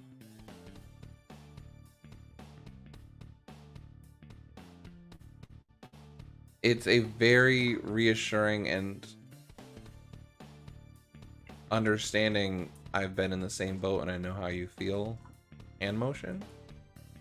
But then you see your eye go to the cat's eye. And there is a bit of also recognition of like chosen. You know what I mean? Mm-hmm. It's just So it's almost like torn, like it's almost like she feels both things? Or does it seem like Somewhat. fake? No, it's she feels both. Okay. It's this hatred for something that she knows you're not the same, but it's still. I mean, it'd be like you finding out like Elitis is a good person. Like you would still hate the fact that they're Elitis, but you have empathy for him and relate. Yes. So. Okay. Sounds good. She's trying. Yeah, for sure. Yeah, you definitely get the feeling that there's enough of a connection there that it can stave off any former feelings of chosen in her past for the moment. For the moment, okay, sounds good. Yeah, I like squeeze it back. You will walk out the room and you hear her kind of, you can summon Varus and you can gather him for transportation. And just kind of it's basically kind of like, wait, what? And she kind of puts on her queenly crown and she gets stuff done. But yeah, so Oh, one more thing that before she leaves, actually, from the room, like as you're walking away, she's about to go out the door. She turns. Oh, right. As it's not really nearly as important as all this, but Par is looking for you. It's really mad that behind the skirmish, but again, not important. He can wait. Her facial expression is literally like Wait, skirmish. Like, you know, like, oh, forgot that existed. yeah, the next type of skirmish thing. is in 2 weeks, so he's your captain now. Sorry. Not really something to think about, but anyways. Kind of like a weird, like, he's looking for you, but doesn't really matter with all this. Like, So. there's kind of a lot going on. Yeah. yeah. Okay. Oh, by the way, it's Meatball Day. I just want to let you know. So, if you, anyways. But yeah. So, that being said, the queen can't put things into her own hand. Did you want to continue this conversation with Brian the Dean next game, or do you just want to kind of time skip that? Is the question.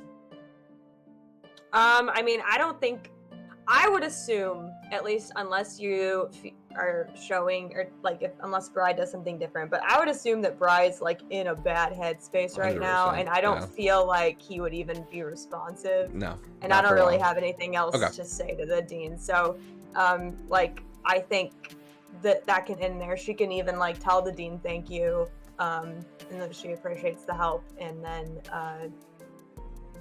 basically just like slip a little note underneath Bri's hand if he's like staring off at nothing. It's enough to like he'll snap out if you try and say something to him.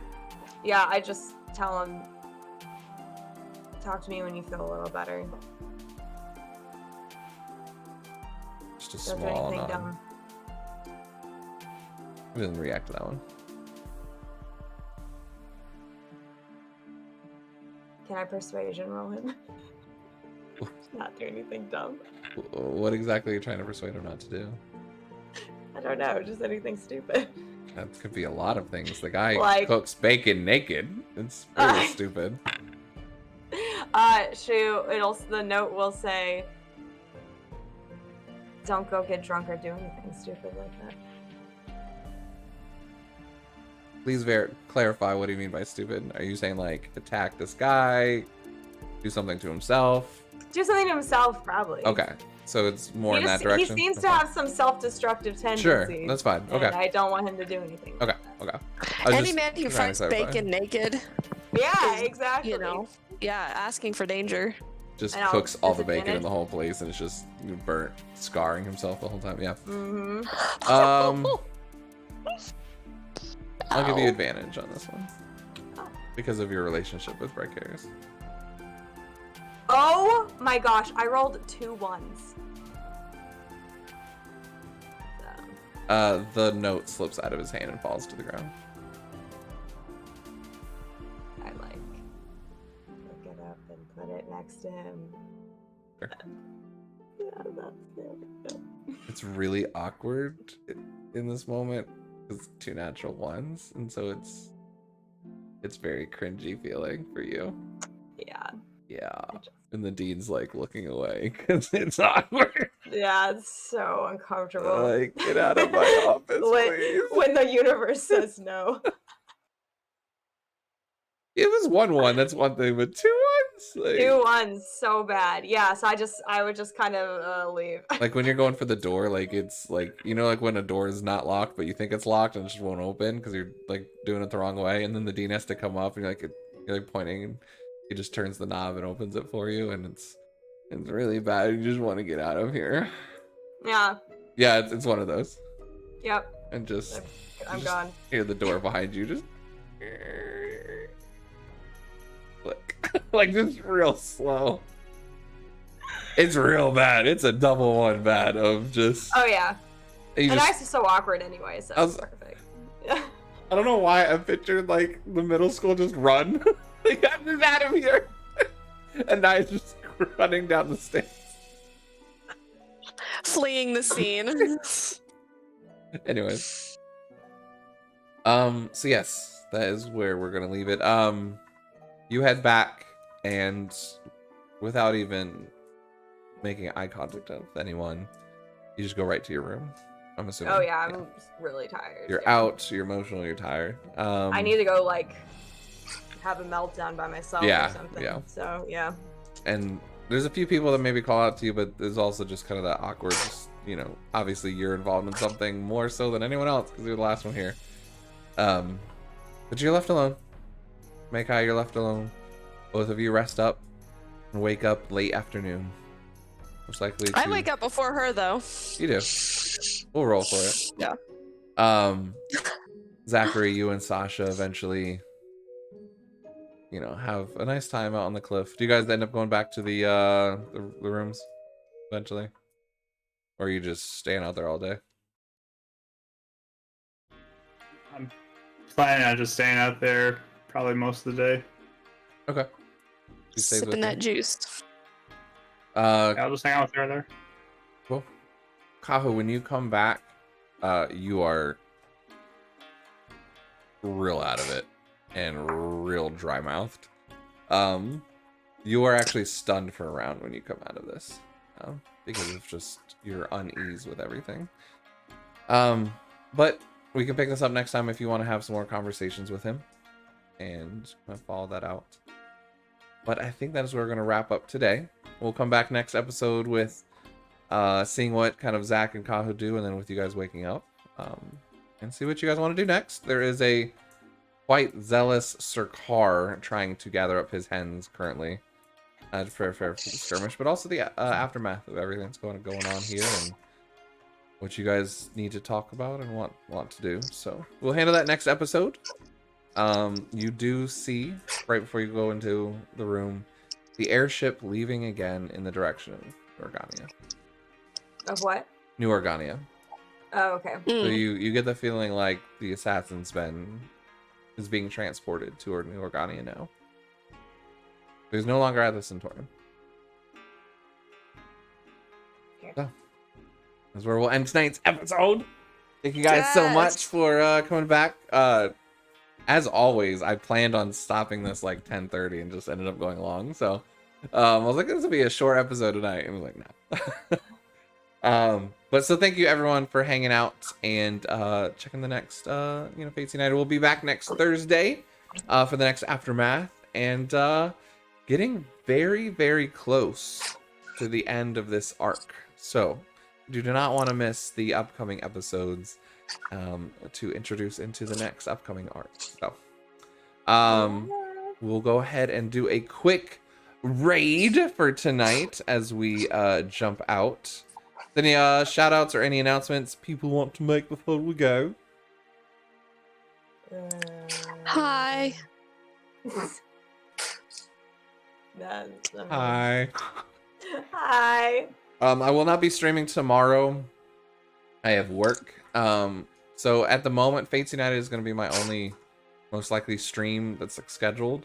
I'll probably do an impromptu stream just whenever I get a chance, but I'm working on basically 2 full-time jobs right now, so I'm just trying to figure out my new schedule and figure everything out. But come back Sunday for Beacon Zora, all right?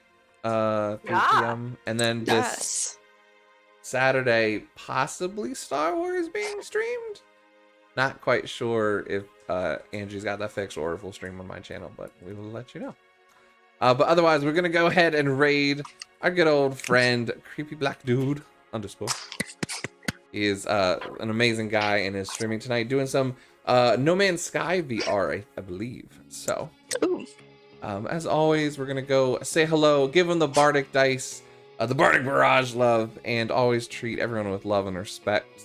I love all of you. Thank you so much for hanging out and being part of this community. You make literally this is the anchor to my week. So I appreciate every single one of you. And yeah, we'll see you next week. Bye. Bye. Bye.